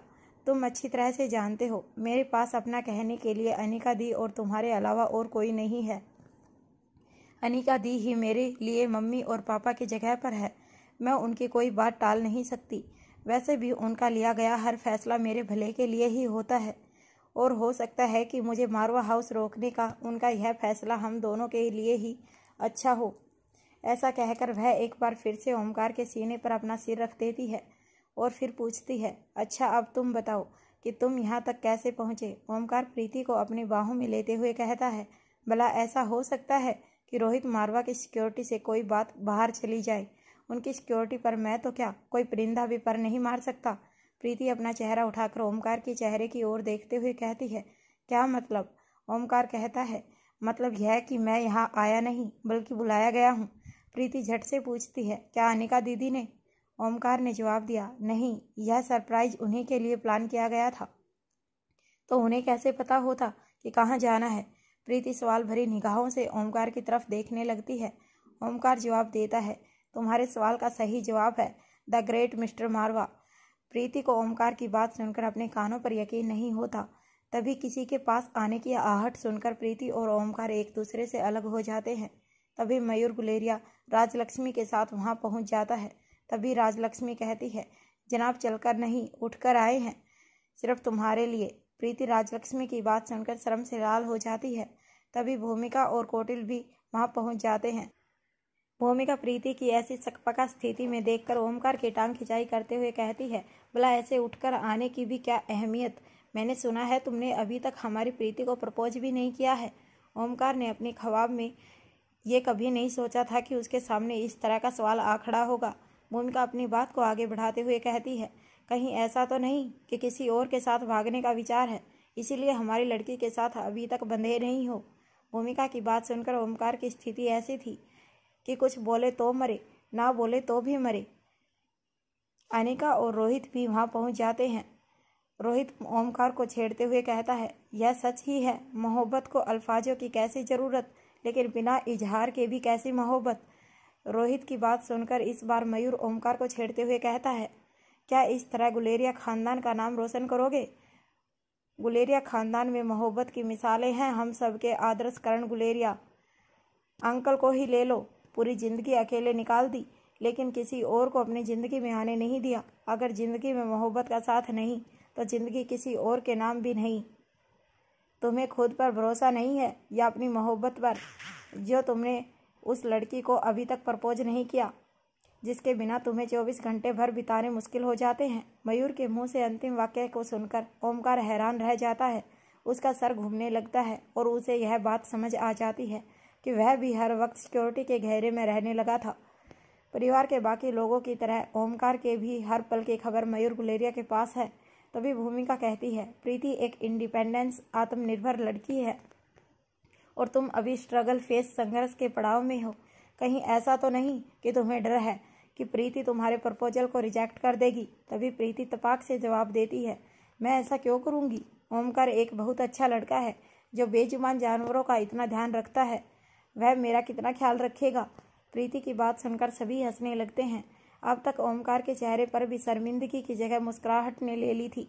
ओमकार कहता है, आप सभी बड़ों की इजाज़त से शुभ काम में देरी कैसी?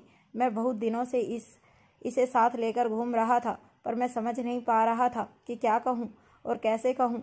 साथ में यह भी सोच रहा था कि ना जाने सही वक्त कब आएगा जब मैं अपने मन की बात कह सकूँगा। अब लगता है कि वह वक्त आ गया है। ऐसा कहकर ओमकार अपनी जेब से एक छोटा सा बॉक्स निकालता है और अपने दोनों घुटनों के बल बैठकर उस डिब्बी को खोलकर प्रीति के तरफ आगे कर देता है। उसमें एक खूबसूरत अंगूठी थी। ओमकार कहता है, प्रीति, क्या तुम इसे एक अंगूठी नहीं बल्कि मेरा दिल समझकर अपनाओगी? क्या तुम अपनी पूरी जिंदगी के लिए मुझे अपने साथ रखोगी? प्लीज। ओमकार के शब्दों के समर्पण को देखकर मयूर गुलेरिया का सीना गर्व से चौड़ा हो जाता है।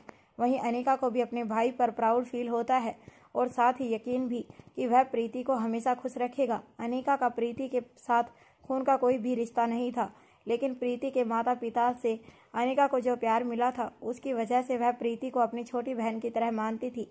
इस वक्त प्रीति को जितनी खुशी महसूस हो रही थी उतनी ही शर्म भी। प्रीति का गोरा रंग बिल्कुल लाल हो गया था। इस पल का प्रीति को लंबे समय से इंतजार था, लेकिन ये क्षण इतने बेहतरीन होंगे यह प्रीति ने कभी नहीं सोचा था कि ओमकार इस तरह सबके सामने प्रीति को प्रपोज करेगा। तभी भूमिका प्रीति से कहती है, अब हाँ भी कह दो, या जितना इंतजार ओमकार ने तुम्हें करवाया है तुम भी उतना ही करवाओगी? यह बदला फिर कभी ले लेना, फिलहाल हाँ कह दो। कोटिल भी कहता है, हाँ प्रीति, अब हाँ कर भी दो। रोहित और अनिका अपनी जगह पर खड़े होकर मुस्कुराते हुए सब देख रहे थे। प्रीति अपने घुटनों के बल ओमकार के सामने बैठ जाती है और अपना हाथ ओमकार की तरफ बढ़ा देती है। ओमकार प्यार से वह अंगूठी प्रीति की उंगली में पहना देता है।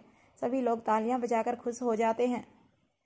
ओमकार और प्रीति दोनों खड़े हो जाते हैं। उसके बाद ओमकार रोहित मारवा से कहता है, थैंक यू जीजू, यह सब सिर्फ आपकी वजह से हो पाया। रोहित मुस्कुराकर ओमकार के कंधे पर अपना हाथ रख देता है। उसके बाद चिराग मेहता की तरफ मुड़कर कहता है, चिराग देखो, यहाँ सब कपल हैं और तुम अकेले। आज हम किसी बिजनेस ट्रिप पर नहीं आए हैं, तो तुम्हारे लिए कोई काम भी नहीं है। चिराग मेहता कहता है, जी सर, अगर आप कहते हैं तो मैं वापस लौट जाता हूँ। रोहित मुस्कुराकर जवाब देता है, लौट जाना? हम सभी लौटने के लिए ही आए हैं, लेकिन पहले कुछ अच्छे पल अपनी प्यारी पत्नी के साथ बिताओ। चिराग चौंक कर रोहित मारवा की तरफ देखता है। रोहित मारवा अपना हाथ सामने की तरफ कर देता है। जब चिराग मुड़कर देखता है तो सामने अपनी पत्नी ज्योत्सना को खड़ा पाता है। रोहित के कहने पर मयूर ज्योत्सना को एयरवे से अपने साथ लेकर आया था, क्योंकि राजलक्ष्मी की ही तरह ज्योत्सना की भी हालत रोडवे से ट्रैवल करने की नहीं थी। अपनी आंखों के सामने ज्योत्सना को देखकर चिराग के चेहरे पर हंसी आ जाती है और वह मुड़कर रोहित को कहता है, thank you sir, thank you very much. Rohit Marwah Chirag Mehta को जवाब देता है, तुम मेरी हर चीज़ का ध्यान रखते हो, तो क्या मैं तुम्हारे लिए इतना नहीं कर सकता? चिराग एक बार फिर से थैंक यू सर कहकर ज्योत्सना की तरफ मुड़ जाता है। फिर ज्योत्सना के दोनों हाथों को अपने हाथों में लेकर कहता है, मैं तुम्हें बता नहीं सकता, तुम्हें अपनी आंखों के सामने देखकर मुझे इस वक्त कितना अच्छा लग रहा है। मैं तो तुम्हें बहुत मिस कर रहा था। चिराग की बात सुनकर सभी लोग एक बार फिर से एक दूसरे की तरफ देखकर मुस्कुराने लगते हैं। उसके बाद रोहित कहता है, हम लोग पहले डिनर कर लेते हैं, उसके बाद सभी का अपना पर्सनल टाइम अपने पार्टनर के साथ होगा। जब सभी डिनर के लिए जा रहे थे तभी ओमकार और प्रीति एक दूसरे का हाथ पकड़कर धीमे धीमे कदमों से चलते हुए सबसे पीछे हो गए। ओमकार प्रीति से कहता है, यह वेस्टर्न ड्रेस तुम पर बहुत अच्छी लग रही है। प्रीति जवाब देती है, आई एम सॉरी, मुझे यह ड्रेस पहनने के लिए भूमिका दी ने मजबूर किया, वरना मैं यह ड्रेस कभी नहीं पहनती।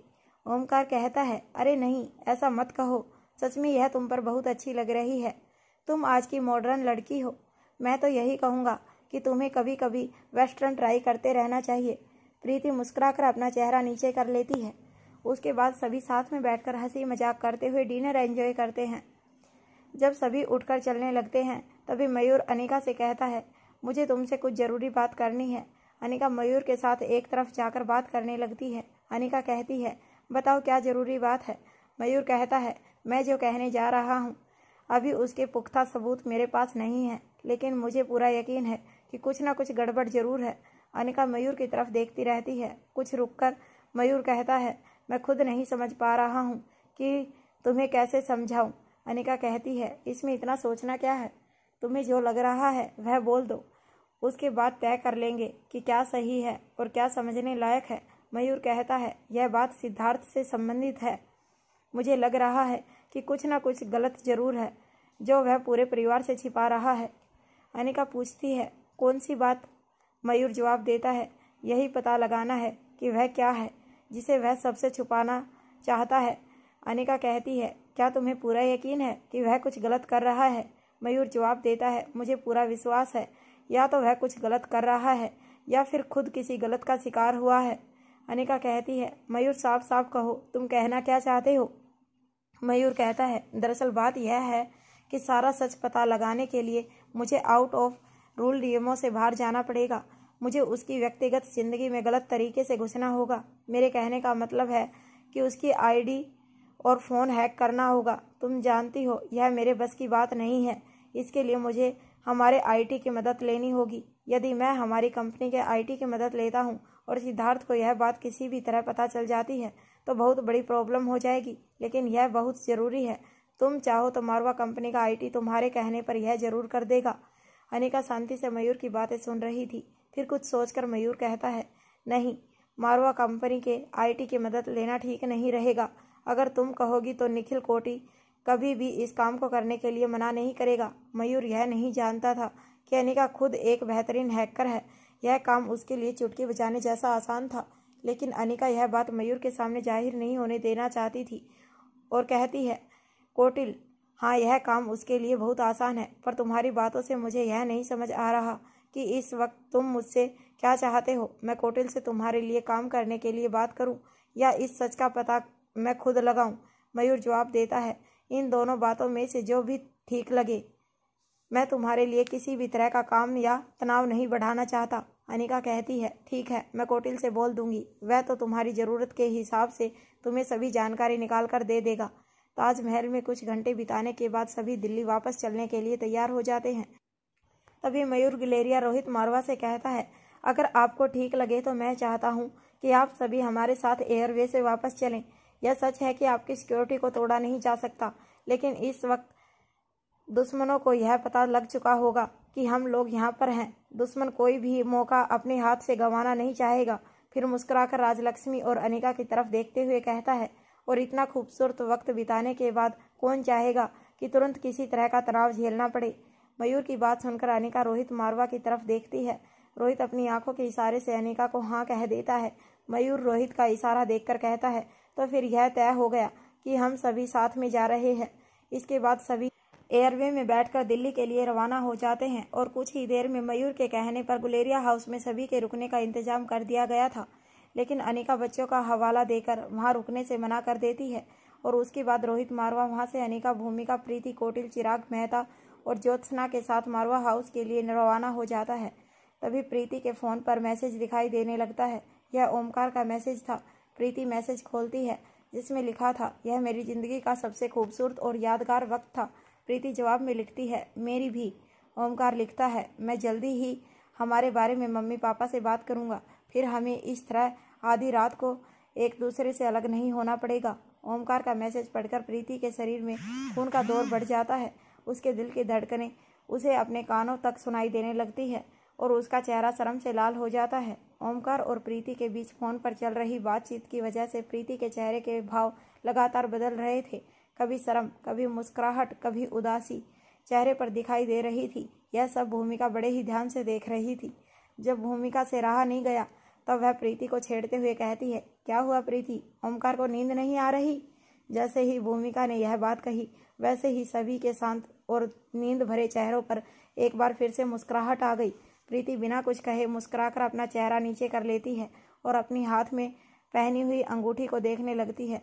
मारवा हाउस पहुंचकर सभी अपने अपने कमरों में चले जाते हैं। अनिका सबसे पहले बच्चों के कमरे में जाती है। उन्हें ठीक से सोता हुआ देखकर मुस्कुराती है और फिर बिना किसी आहट के उन्हें ठीक से चादर उठाकर अपने बेडरूम की तरफ लौट जाती है। जब तक अनिका अपने बेडरूम में पहुंचती है, रोहित फ्रेश होकर बेड पर सिरहाने से टेक लगाकर बैठा हुआ था और अनिका का इंतजार कर रहा था। अनिका सबसे पहले वॉशरूम जाकर फ्रेश होती है और कपड़े बदलकर रोहित के पास आ जाती है। फिर बिना कुछ कहे रोहित की गोद में सिर रखकर लेट जाती है। अनिका की इस हरकत से रोहित के चेहरे पर खुशी नजर आने लगती है। वह प्यार से अनिका के बालों में हाथ घुमाने लगता है, फिर कहता है, तुम कुछ कहना चाहती हो? अनिका कहती है, आज सब पर इतनी मेहरबानी क्यों? रोहित जवाब देता है, जो मेरी बीवी का इतना ध्यान रखते हैं उनका ध्यान रखना रोहित मारवा का फर्ज बनता है। रोहित की बात सुनकर अनिका की आंखें भर आती है। वह अपनी पलक झपकाकर उन्हें छुपाने की कोशिश करती है। रोहित के इतने करीब होकर अनिका की आंखों की तकलीफ भला कैसे छुप सकती थी? रोहित घबराकर कहता है, क्या हुआ? क्या तुम्हें कुछ बुरा लगा? अनिका मुस्कुराकर कहती है, नहीं, सच में मुझे बहुत अच्छा लगा।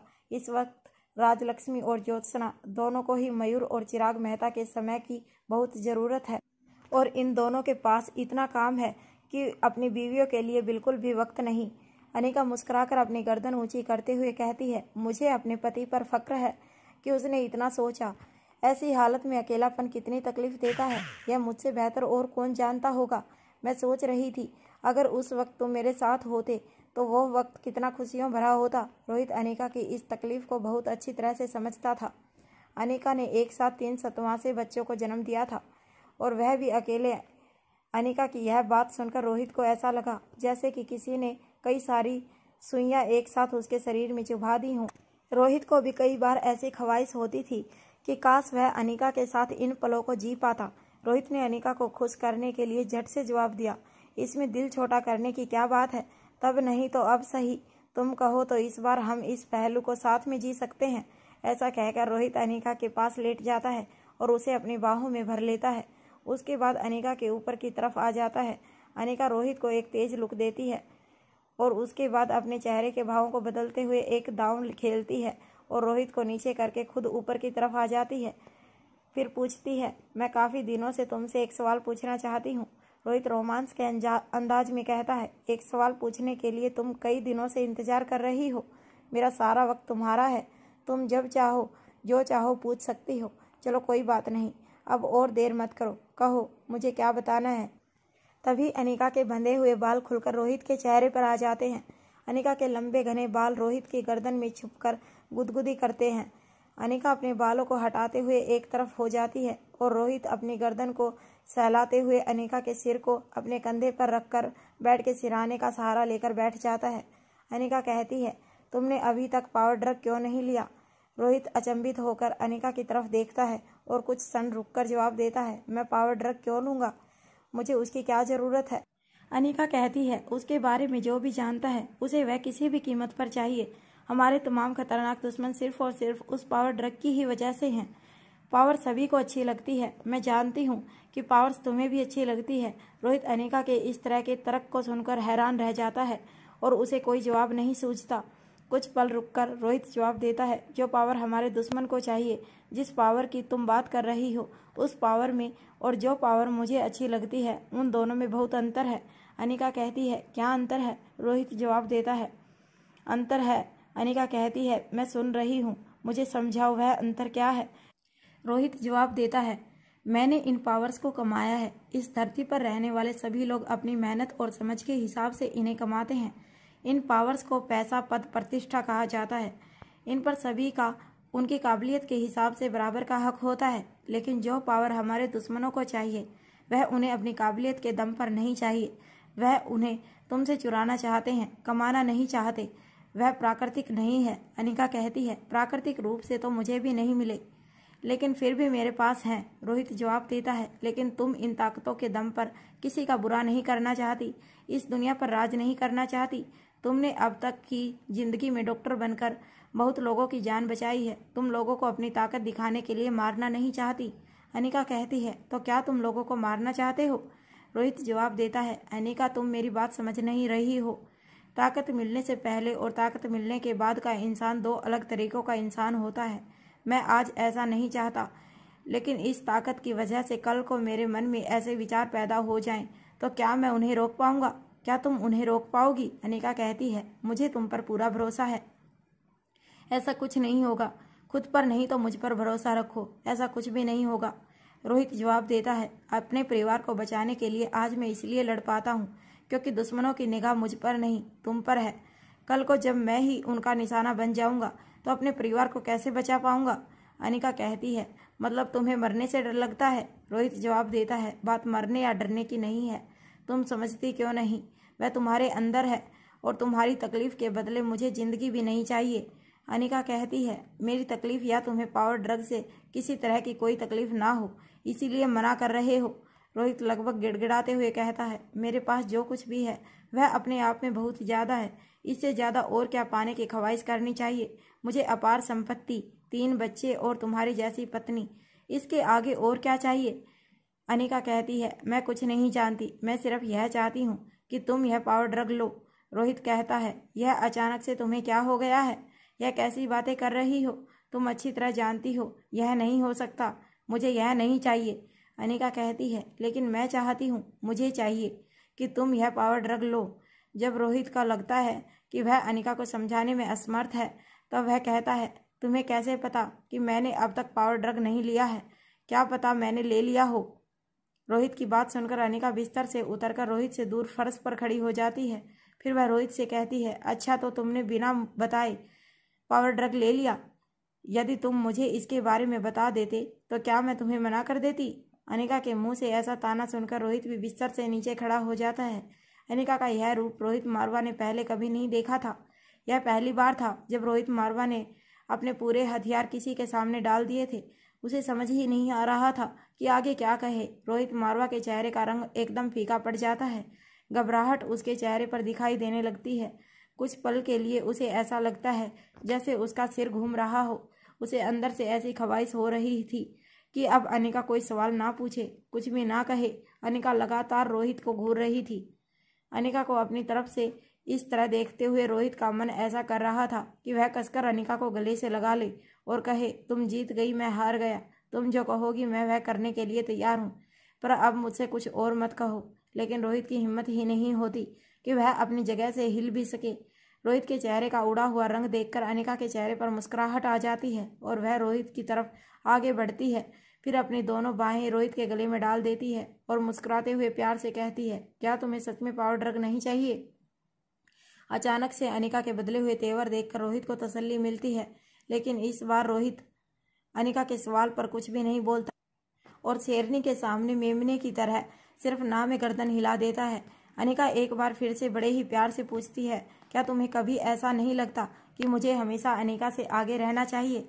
उसका पति होने के नाते मुझे हमेशा उसे हर चीज़ से बेहतर होना चाहिए। रोहित धीमी आवाज़ में जवाब देता है, प्यार में प्रतियोगिता नहीं होती।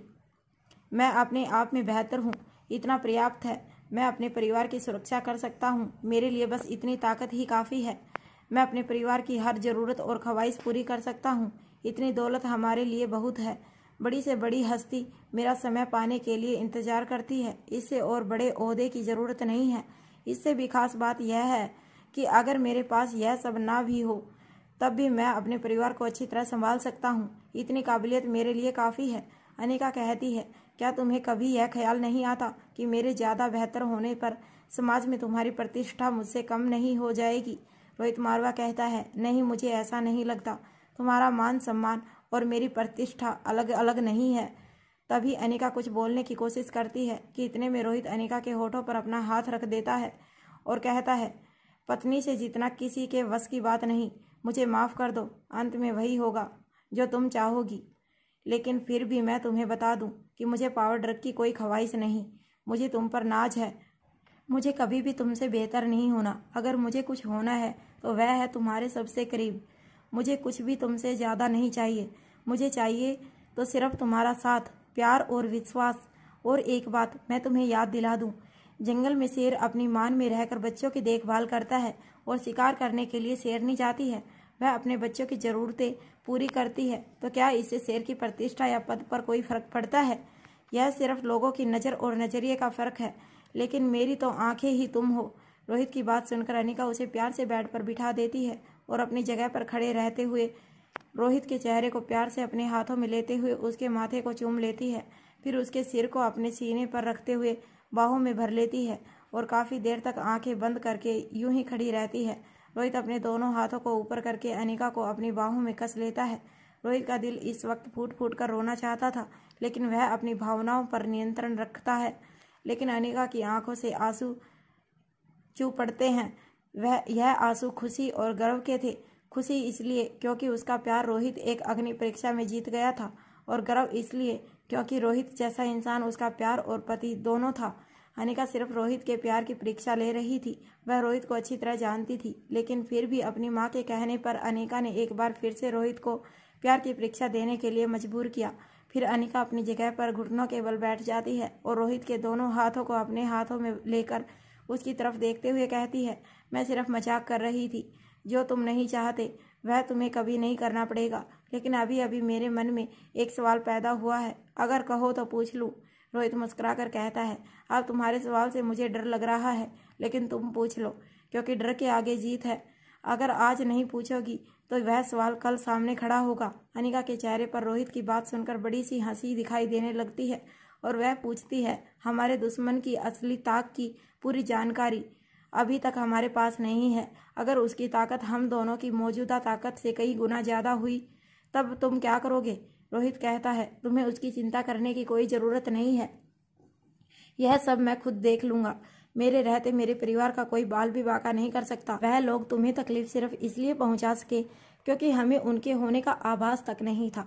मैं इस मामले से सिर्फ तभी तक दूर हूँ जब तक तुम नहीं चाहती कि मैं इसमें किसी भी तरह का हस्तक्षेप करूँ।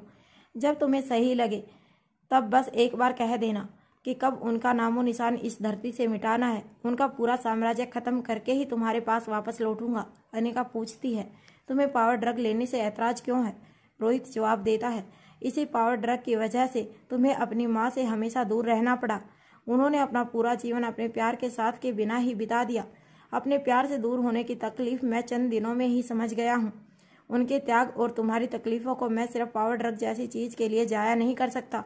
रोहित अनिका के चेहरे को अपने हाथों में लेते हुए कहता है, यह सच है कि हमें प्रयास करना चाहिए और हम पूरी जिंदगी इसी मेहनत से बहुत कुछ इकट्ठा करते हैं, लेकिन एक दूसरा सच यह भी है कि लालच को जितना चाहे उतना बढ़ाया जा सकता है, उसके अंत की कोई सीमा नहीं। लालच और असंतोष का इलाज सिर्फ त्याग और धैर्य ही है। संतोष से हर सुख हासिल किया जा सकता है, क्योंकि सुख कोई बाहरी चीज नहीं, उसका स्रोत हमारा अपना अंतर्मन ही है। अनिका रोहित को छेड़ने के अंदाज में कहती है, तुम प्रेमी होने के साथ साथ दार्शनिक भी हो गए हो, यह मुझे अभी अभी पता चला। अनिका अपनी जगह से खड़ी हो जाती है, तभी रोहित उसका हाथ पकड़कर अपने पास बैठने का इशारा करता है। अनिका रोहित के पास बैठ जाती है। इस समय अनिका के चेहरे पर सुकून और खुशी दोनों ही दिखाई दे रहे थे। अनिका के सवालों की वजह से रोहित के अंदर अभी जो तूफान उठकर शांत हुआ था, उसकी वजह से रोहित का मन एकदम शांत था और चेहरा भी। अनिका ने जब रोहित के चेहरे पर ऐसी खामोशी देखी जो कि उदासी के बहुत करीब थी, तो मुस्कुराकर रोहित का मूड ठीक करने के लिए कहती है, आज की रात मेरी जिंदगी के सबसे खूबसूरत रातों में से एक है। रोहित पूछता है, वह कैसे? अनिका जवाब देती है, तुम्हारे खूबसूरत सरप्राइज। इसकी वजह से फिर से रोहित को छेड़ते हुए पूछती है, अब तुम बताओ, इस वक्त तुम्हारे चेहरे पर यह खामोशी क्यों? रोहित अनिका के मन की बात को समझते हुए मुस्कुराकर जवाब देता है, तुम मेरी तकलीफों की वजह कभी नहीं समझ सकती। मेरी जिंदगी की खुशी और सारी खुशियों की वजह सिर्फ तुम हो। अनिका कहती है, ठीक है, एक सरप्राइज तुमने मुझे दिया, अब एक सरप्राइज मैं तुम्हें दूंगी। हैरानी से रोहित के चेहरे पर मुस्कुराहट आ जाती है और वह कहता है, क्या यह भी हो सकता है? अनिका रोहित की बात सुनकर उसे एग्रेसिव लुक देती है। रोहित अपनी बात को बदलते हुए कहता है, नहीं, मेरे कहने का मतलब था कि अनिका कब से सरप्राइज प्लान करने लगी। अनिका मुस्कुराती है और कहती है, जरा सोच समझकर खुश होइए मिस्टर मारवा, क्योंकि मेरा सरप्राइज शॉकिंग भी हो सकता है। फिलहाल सुबह होने ही वाली है, इससे पहले कि सब उठ जाएं, अब हमें सो जाना चाहिए। अनिका की बात सुनकर रोहित ठीक है कहकर बेड पर लेट जाता है। अनिका रोहित के हाथ पर अपना सिर रखकर उसके करीब लेट जाती है और फिर कहती है, एक आखिरी सवाल। रोहित आंखें बंद किए हुए जवाब देता है, क्या अभी भी बचा है? अनिका कहती है, अब पूछूं या नहीं? रोहित अपनी आंखें खोलता है और कहता है, पूछो। अनिका कहती है, क्या तुमने सनी के ठीक होने के बारे में सोचा है? रोहित जवाब देता है, सभी जानते हैं, तुम्हारे अलावा उसे कोई ठीक नहीं कर सकता। मेरे कुछ सोचने से कुछ नहीं होगा, जब तुम चाहोगी तब वह ठीक हो जाएगा। अनिका अपनी आंखों को बंद करते हुए धीमी आवाज में रोहित से कहती है, क्या तुमने सोचा है जब सनी ठीक होगा तब तुम उसे क्या जवाब दोगे? इस प्रॉब्लम को कैसे डील करोगे? उसे क्या बताओगे और उससे क्या छुपाओगे? रोहित कहता है, इस बात की चिंता मुझे भी है। इसके आगे रोहित ने क्या कहा, अनिका के कानों में इसकी कोई आवाज नहीं गई। अनिका अपनी हमेशा की आदत के अनुसार लेटने के कुछ ही मिनट बाद गहरी नींद में सो जाती है, क्योंकि अनिका रोहित के हाथ पर लेटी हुई थी, इसलिए रोहित को तुरंत पता चल जाता है कि अनिका सो चुकी है और वह भी मुस्कुराकर उसके माथे को चूमकर अपने दोनों हाथों से उसे अपने आगोश में लेकर सो जाता है। कुछ घंटों के बाद जब अनिका की आंख खुलती है तो वह अपना फ़ोन उठाकर प्रीति को एक मैसेज करती है, तुमने ऑपरेशन के लिए जिन जिन लोगों को चुना है उन्हें आज दिन में आराम करने के लिए कहो। यह ऑपरेशन आज रात ही होगा और तुम्हारा भी आज रेस्ट डे है, इसीलिए जाओ और जाकर अपनी नींद पूरी करो। जब प्रीति यह मैसेज पढ़ती है तो उसके मुंह से अचानक ही निकल पड़ता है, यह जानकर मेरी नींद ही उड़ गई है कि यह ऑपरेशन मुझे करना है, अब रेस्ट कैसे करूं। सुबह का वक्त था। आयशा मरवा अपनी केयर टेकर सावित्री के साथ बच्चों के साथ ब्रेकफास्ट करने के लिए मरवा हाउस 2 में आ जाती है।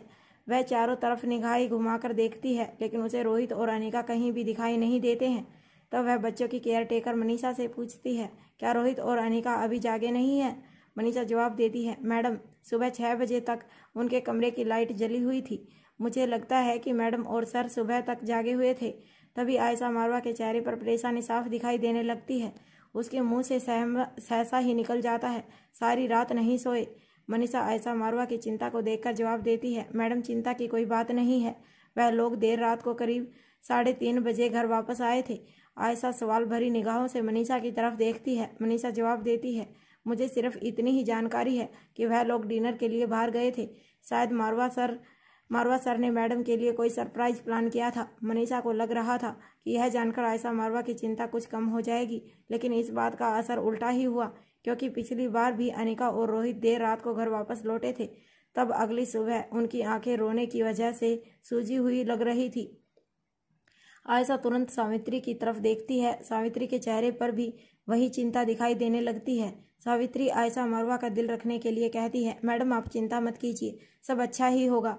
हमारे रोहित बाबा इतनी कोशिश कर रहे हैं, आप देखना इसका रंग गहरा आएगा। आयशा कहती है, मैं भी यही चाहती हूँ, ईश्वर करे तुम्हारी कही हुई बात सच हो। मनीषा उन दोनों की बातें सुनकर कुछ भी समझ नहीं पाती, लेकिन वह कुछ पूछ सके इतनी हिम्मत उसमें नहीं थी। तभी तीनों बच्चे ब्रेकफास्ट के लिए डाइनिंग टेबल पर आ जाते हैं और ठीक इसी वक्त प्रीति भी यहाँ पहुँच जाती है। प्रीति को देखकर आयशा के दिमाग में यह बात सूझी है कि क्यों ना प्रीति से पूछा जाए कि उन दोनों के बीच अब रिलेशनशिप कैसा चल रहा है। आयशा मारवा की आंखों में जब सावित्री देखती है तो वह समझ जाती है कि आयशा मारवा क्या सोच रही है। तभी आयशा मारवा प्रीति से कुछ कहना चाहती थी कि तभी सावित्री धीरे से आयशा मारवा के कान में कहती है, मैडम अभी बच्चे यहीं हैं। तभी आयशा मारवा अपने मन के सवालों को रोकते हुए प्रीति से कहती है, मुझे तुमसे कुछ बात करनी है, ब्रेकफास्ट के बाद कुछ देर मेरे साथ बैठकर जाना।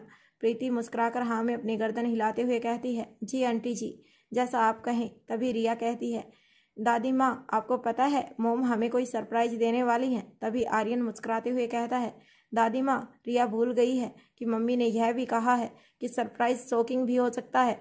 तभी आयशा मारवा प्यार से बच्चों से कहती है, तुम सब अपनी दादी माँ को बताओ कि तुम्हें क्या चाहिए। तुम्हें जिस भी चीज़ से खुशी मिलती है वह तुम्हें ज़रूर मिल जाएगी। जैसे ही आयशा मारवा ने यह बात कही, रिया तुरंत बोली, यू आर ग्रेट दादी माँ, ठीक है मैं सोचकर बताऊंगी कि मुझे क्या चाहिए। रिया की बात सुनकर आर्यन और अलेक्जेंडर एक दूसरे की तरफ देखने लगते हैं और फिर मुस्कुराते हैं, मानो आंखों ही आंखों में एक दूसरे से कह रहे हों कि हमारी बहन कभी कोई मौका हाथ से जाने नहीं देती। अभी आयशा मारवा आर्यन और अलेक्जेंडर से पूछती है, तुम बताओ बच्चों, तुम दोनों को क्या चाहिए। आर्यन कहता है, दादी माँ हमारे पास पहले से ही सब कुछ है, हमें और कुछ नहीं चाहिए। तभी अलेक्जेंडर कहता है, जी दादी माँ आर्यन सही कह रहा है, बस आप इसी तरह हमारे साथ वक्त बिताइए, उसी से हमें बहुत खुशी मिलती है। तभी आयशा मारवा और सावित्री की निगाह प्रीति की रिंग फिंगर अनामिका में पहनी हुई अंगूठी पर जाती है। दोनों एक दूसरे की तरफ देखती हैं और फिर मुस्कुराती हैं। आयशा मारवा आंखों ही आंखों में सावित्री को कुछ इशारा करती है। सावित्री हाँ में गर्दन हिलाती है, फिर प्रीति से कहती है, प्रीति बेबी आपकी अंगूठी बहुत सुंदर लग रही है। तभी आयशा मारवा कहती है, हाँ सावित्री बिल्कुल सही कहा तुमने। ऐसा कहकर आयशा प्रीति के हाथ को अपने हाथ में ले लेती है और मुस्कुराकर प्रीति की तरफ देखने लगती है। आयशा मारवा और सावित्री दोनों को उम्मीद थी कि प्रीति इसके बारे में कुछ ना कुछ जरूर बताएगी, लेकिन प्रीति के चेहरे पर झिझक दिखाई देने लगती है। जब प्रीति को कुछ समझ नहीं आता तो वह आयशा मारवा से कहती है, थैंक यू आंटी जी। तभी रिया उत्तेजित होकर शोर मचाते हुए बोलती है, इस उंगली में तो सगाई की अंगूठी पहनते हैं। वाह प्रीति मासी, are you engage? Who is lucky one? वह भाग्यशाली कौन है? तभी प्रीति के पकाई स्थिति को देखकर बात को संभालते हुए अलेक्जेंडर रिया से कहता है, क्या तुम्हें नहीं लगता कि तुम प्रीति मासी के पर्सनल स्पेस में इंटरफेयर कर रही हो? अगर उन्हें कुछ बताना होता तो वह बता देती। क्या यह पूछने की बात है? तभी आर्यन कहता है, कम ऑन रिया, सही समय पर सब पता चल ही जाएगा। तभी रिया दोनों भाइयों की तरफ अपने दोनों हाथों की हथेलियों को आगे करते हुए कहती है, ओके ओके, नो मोर लेक्चर। ठीक है, ज़्यादा भाषण नहीं, चलो अब चलते हैं, मेरा हो गया है। उसके बाद तीनों बच्चे वहाँ से चले जाते हैं, लेकिन प्रीति वहीं पर बैठी रहती है। प्रीति आयशा मारवा से कहती है, आंटी जी आप कुछ बात करना चाहती थी? आयशा कहती है, मैं यह सवाल पूछना तो नहीं चाहती, लेकिन अब मेरे पास इसके अलावा और कोई चारा नहीं है। प्रीति को अंदर ही अंदर डर सता रहा था कि कहीं वह रिंग और उस लड़के के बारे में तो नहीं पूछना चाहती। आयशा मारवा स्वभाव से जितनी अच्छी थी, वह दिल की भी उतनी ही बड़ी थी। सभी का ख्याल रखना उनकी आदत था, क्योंकि प्रीति को अनिका अपने परिवार की तरह मानती थी। इसीलिए प्रीति को लगा कि कहीं आयशा मारवा उस लड़के की जांच पड़ताल तो नहीं करना चाहती थी। तभी आयशा ने कहा, मैं जानना चाहती हूँ कि इस वक्त अनिका और रोहित के बीच क्या चल रहा है। फिर अपनी बात ठीक करते हुए कहती है, मेरा मतलब यह है कि उन दोनों का आपस में रिश्ता कैसा है, उन दोनों के बीच सब कुछ ठीक तो है ना? जैसे ही प्रीति ने आयशा मारवा का सवाल सुना, उसे बड़ी सी तसल्ली महसूस हुई और वह झट से बोली, अनिका दीदी और जीजू की जोड़ी इस दुनिया की बेस्ट जोड़ी है। सभी कपल्स उन्हें अपना आइडल मानते हैं। क्या आपको पता है, कल जीजू ने अनिका दी के लिए डिनर सरप्राइज प्लान किया था। क्या आप जानती हैं कहाँ पर? आयशा मारवा सवाल भरी निगाहों से प्रीति की तरफ देखती है। प्रीति अपनी बात को आगे बढ़ाते हुए कहती है, ताजमहल में। सावित्री कहती है, ताज होटल में? प्रीति कहती है, नहीं नहीं, the wonder place Taj Mahal, Agra. जिस तेज गति से प्रीति सारी बातें एक सांस में बोल गई थी, उसे याद आया कि सभी लोग यही समझते हैं कि अनिका की याददाश्त जा चुकी है और इस वक्त रोहित मारवा और अनिका के रिलेशनशिप अच्छे नहीं हैं। तभी प्रीति अपनी बात को बदलते हुए कहती है, मेरे कहने का मतलब है, आप चिंता मत कीजिए, वह मिस्टर रोहित मारवा है। एक बार जो ठान लिया वह पूरा होकर ही रहेगा। वह अनिका दीदी का दिल एक बार फिर से जीत ही लेंगे। हम सब उनके साथ हैं ना, कुछ बुरा नहीं होगा, आप देखना, अनिका दीदी को जरूर सब कुछ याद आ जाएगा। तभी प्रीति के फ़ोन पर मैसेज आने की आवाज़ होती है। जब प्रीति मैसेज चेक करती है तो वह अनिका का ही मैसेज था। वहाँ अनिका प्रीति को मैसेज करके दोबारा से सो जाती है और यहाँ नीचे हॉल में आयशा मारवा के साथ बैठी प्रीति अनिका का मैसेज देखकर वहाँ से उठ खड़ी होती है और कहती है, आंटी जी अभी मुझे ज़रूरी काम है, बाकी बातें हम बाद में कर लेंगे। उसके बाद जब वह मैसेज खोलती है तो उसमें उसे आज रात सनी के ऑपरेशन की तैयारियां और दिन में रेस्ट करने के इंस्ट्रक्शन दिए गए थे। प्रीति वापस अपने रूम में चली जाती है। सबसे पहले वह पूरी टीम को व्यक्तिगत तौर पर सूचित करती है और साथ ही राजलक्ष्मी को भी पूरी जानकारी दे देती है। हालांकि राजलक्ष्मी आज के ऑपरेशन में भाग नहीं लेने वाली थी, लेकिन आज के ऑपरेशन के लिए सभी सदस्य राजलक्ष्मी की सलाह से ही चुने गए थे। जब अनिका की आंख खुलती है तो यह शाम के 4 बजे का वक्त था। अनिका उठकर वॉशरूम जाती है और सोवर लेकर वापस बेडरूम में आ जाती है। रोहित अभी तक गहरी नींद में सोया हुआ था। सोते हुए रोहित का चेहरा बेहद मासूम लग रहा था। रोहित को देखकर अनिका के चेहरे पर मुस्कुराहट आ जाती है। ना चाहकर भी वह रोहित के पास जाकर बैठ जाती है और बेहद हल्के हाथों से पहले रोहित के गालों पर और फिर उसके बालों में अपनी उंगलियां घुमाती है। अनिका के स्पर्श से रोहित की नींद टूट जाती है। वह बंद आंखों से ही मुस्कुराता है। इससे पहले कि अनिका खड़े होकर पीछे हट जाए, रोहित तेज गति से अनिका को अपने आगोश में लेकर बिस्तर पर गिरा देता है। इसी बीच अनिका के गीले बाल रोहित के चेहरे को ढक लेते हैं। रोहित लंबी सांस लेता है और फिर कहता है, ना जाने तुम्हारे गीले बालों में कैसा असर है कि यह मुझे जब भी छूते हैं मुझे नशा सा होने लगता है। मुझे आज भी वह वक्त अपनी आंखों के सामने तैरता हुआ दिखाई देने लगता है जब तुम और मैं पहली बार अकेले बंद कमरे में थे। तुम एक टॉवल में मेरे साथ मार्शल आर्ट के दांव खेल रही थी। अनिका कहती है, मैं तुम्हारे साथ खेल नहीं रही थी मिस्टर मारवा, उस दिन की हरकत के लिए मैं तुम्हारा कीमा बना देती। रोहित कहता है, तुम गुस्से में भी कितनी प्यारी लगती हो। मैंने तुम्हें कभी बताया नहीं कि वह उसी दिन से तुम्हारा मुरीद हो गया था। तुम्हारा चेहरा मेरी आंखों के सामने से हटता ही नहीं था। अनिका कहती है, यह रोमांस फिर कभी कर लेना, फिलहाल जाकर फ्रेश हो जाओ। चिराग मेहता अब तक तुम्हारे फ़ोन पर काफ़ी सारे मैसेज कर चुका है। अनिका की बात सुनकर रोहित अपने चेहरे से उदासी भरे भाव दिखाता है। फिर पल भर बाद ही बेहिसाब तरीके से अनिका के गालों और गर्दन को चूमने लगता है। अनिका की आंखें खुदबुदा गुप्त महसूस करती हैं। उसे नशे जैसा एहसास होने लगता है। इससे पहले कि वह पूरी तरह से अपने ऊपर से नियंत्रण खो देती, उसे सनी का ऑपरेशन याद आता है और वह लंबी सांस लेकर अपनी आंखें खोल लेती है और रोहित को धक्का देकर पीछे करते हुए कहती है, अब जाओ, जाकर फ्रेश हो जाओ, मुझे बहुत जरूरी काम है। रोहित फर्श पर खड़ा हो जाता है और मासूम सी शक्ल से अनिका की तरफ देखते हुए कहता है, यह तुम्हारे जरूरी काम ना जाने क्यों हमेशा मेरे आड़े आ जाते हैं। उसके बाद रोहित शॉप लेकर मारवा हाउस में बने ऑफिस में चला जाता है। उसके बाद अनिका प्रीति के कमरे में चली जाती है। प्रीति पूरी तरह से तैयार हो चुकी थी और सनी से संबंधित रिपोर्ट्स को एक बार फिर से देख रही थी। जैसे ही प्रीति की निगाह अनिका पर पड़ती है, वह आश्चर्यचकित रह जाती है। अपनी जगह से उठकर अपनी हाथ की हथेली से छूते हुए कहती है, यहाँ पर शीशा कैसे आ गया। लेकिन उसकी हैरानी तब और बढ़ जाती है जब उसे अपनी हथेली पर चेहरे को छूने का एहसास होता है। वह बोल उठती है, मतलब यहाँ शीशा नहीं है, मैं दो कैसे हो सकती हूँ। लगता है ऑपरेशन के तनाव की वजह से मुझे भ्रम हो रहा है। भगवान, इतने छोटे से स्ट्रेस की वजह से मैं लूसने करने लगी हूँ। अभी तो जिंदगी में कैसे कैसे मुश्किल वक्त देखने बाकी हैं, तब मेरे साथ क्या होगा। फिर अपने ही चेहरे और माथे को हाथ लगाते हुए कहती है, नहीं नहीं, यह नहीं हो सकता। क्या एक न्यूरोसर्जन सिर्फ स्ट्रेस की वजह से पागल हो जाएगी? यह मेरे साथ क्या हो रहा है। फिर अनिका को याद करते हुए कहती है, अनिका दीदी प्लीज मुझे बचाओ। लगता है मुझे अभी जाकर अनिका दी से मिलना होगा। तभी अनिका कहती है, तुम्हें कहीं जाने की जरूरत नहीं है, मैं तुम्हारे सामने ही हूँ। तभी प्रीति कहती है, अब मैं अनिका दी की आवाज़ की भी कल्पना कर रही हूँ। प्रीति कहती है, अब मैं क्या करूँ। अनिका कहती है, यह मैं ही हूँ, तुम्हारी अनिका दी। प्रीति अनिका के चेहरे को छूते हुए कहती है, और यह आपका चेहरा। अनिका कहती है, अगर तुम शांत हो जाओ तब मैं तुम्हें कुछ समझाऊं।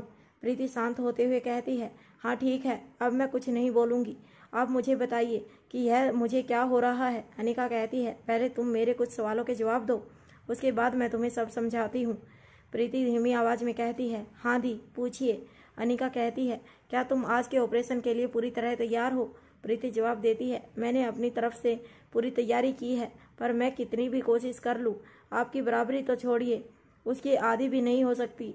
यह ऑपरेशन कितना क्रिटिकल है, यह आप अच्छी तरह से जानती हैं। इसे सक्सेसफुली सफलतापूर्वक पूरा करना मेरे बस की बात नहीं है। इस तरह के ऑपरेशन को अंजाम सिर्फ आप ही दे सकती हैं। अनिका कहती है, क्या तुम चाहती हो यह ऑपरेशन मैं करूं? यह सुनते ही प्रीति के चेहरे पर बड़ी सी मुस्कुराहट आ जाती है। वह खुशी से उछल पड़ती है और कहती है, क्या यह हो सकता है? वैसे भी मैंने सारी तैयारियां आपके ही भरोसे की थी। मैंने खुद को आपकी असिस्टेंट के तौर पर तैयार किया था। अनिका कहती है, तुम चिंता मत करो, तुम्हें अभी भी मुझे सहायता ही करना है। अब बताओ, मैं बिना किसी की निगाह में आए इस ऑपरेशन को कैसे कर सकती हूँ। अब तक प्रीति पूरी तरह से शांत हो चुकी थी। अनिका के ऐसा कहते ही उसे सारी बात समझने में जरा भी देर नहीं लगी और वह चौंक कर अनिका के चेहरे को छूते हुए कहती है, अनिका दी, क्या यह वेग से बनाया गया है? क्या इसे आपने खुद तैयार किया है? अनिका कहती है, हाँ।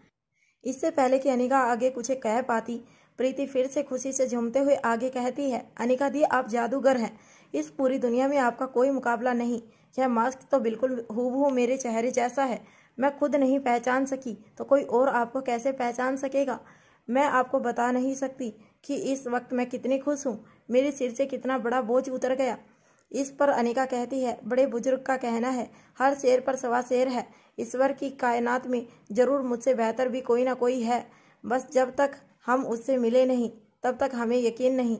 फिर प्रीति कहती है, पर अनिका दी, आपने यह चेहरे का इंतजाम तो बहुत बढ़िया किया है, लेकिन आवाज़ का क्या करेंगे? अनिका कहती है, इतने कम वक्त में वोकल सिस्टम स्वर प्रणाली का इंतजाम नहीं किया जा सकता। जो किया जा सकता था वह मैंने कर दिया, अब बाकी सब तुम्हें खुद संभालना होगा। प्रीति कहती है, दीदी मेरी सांसें अटक रही हैं, मुझे साफ साफ बताइए कि मुझे क्या करना है। अनिका कहती है, तुम और मैं दोनों ही ब्लैक मास्क लगाकर अपना चेहरा ढककर रखेंगे। अगर इस अपनी तरफ हाथ करते हुए प्रीति से कोई भी कुछ पूछेगा तो मैं सिर्फ उसकी तरफ देखूंगी। प्रीति बात को पूरा करते हुए कहती है, और उसका जवाब असली प्रीति यानी कि मुझे देना होगा। अनिका कहती है, वेरी स्मार्ट। प्रीति मुस्कुराकर कहती है, यह काम थोड़ा मुश्किल है पर मैं संभाल लूँगी। अकेले ऑपरेशन करने के मुकाबले मुझे यह करना मंजूर है। मेरी तरफ से कोई गलती नहीं होगी, मैडम अनिका कहती है। अब और देर करना ठीक नहीं होगा। जल्दी से मास्क और दुपट्टे से अपना फेस कवर करो, प्रीति अपना चेहरा ढकते हुए कहती है। अनिका दी, और आपकी हाइट कद का क्या करेंगे? अनिका कहती है, इसके लिए परेशान होने की ज़रूरत नहीं है। तुम हमेशा हाई हील पहनती हो, उन्हें पहनकर मेरी लंबाई के बराबर की हो जाओगी।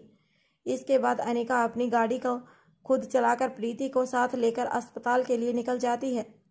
प्रीति गाड़ी में बैठकर सारे रास्ते यही सोचती रहती है कि अस्पताल जाकर वह किस तरह बिना पहचान में आए सारी व्यवस्थाएं करेगी।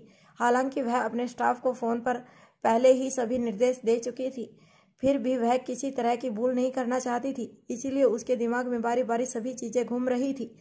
कुछ ही देर में वह दोनों अस्पताल पहुंच जाती हैं।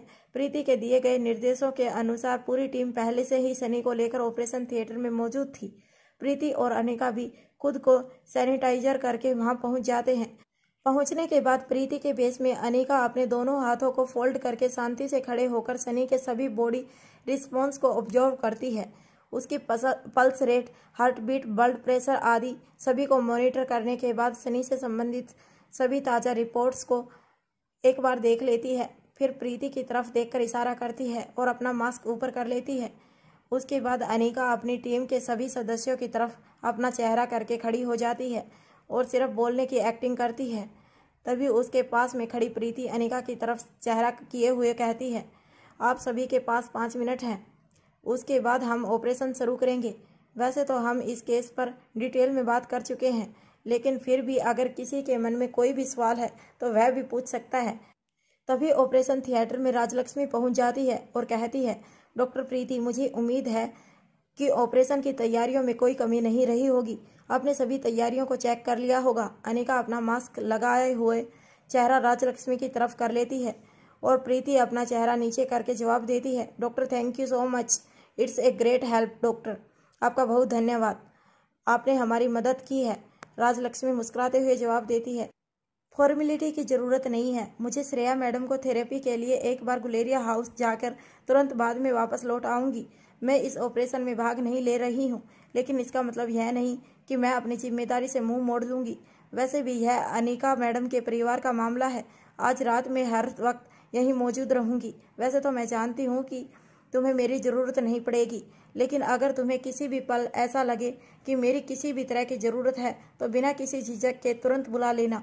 अनिका अपना मास्क नीचे करते हुए और मुस्कुराकर हाँ में अपनी गर्दन हिला देती है ताकि राजलक्ष्मी को पक्का यकीन हो जाए कि उसके सामने प्रीति ही खड़ी है। राजलक्ष्मी मुड़कर जाने लगती है, तभी कुछ सोचकर रुक जाती है। राजलक्ष्मी के रुके हुए कदमों के साथ असली प्रीति की सांसें भी यह सोचकर रुक जाती हैं कि ना जाने अब क्या होगा।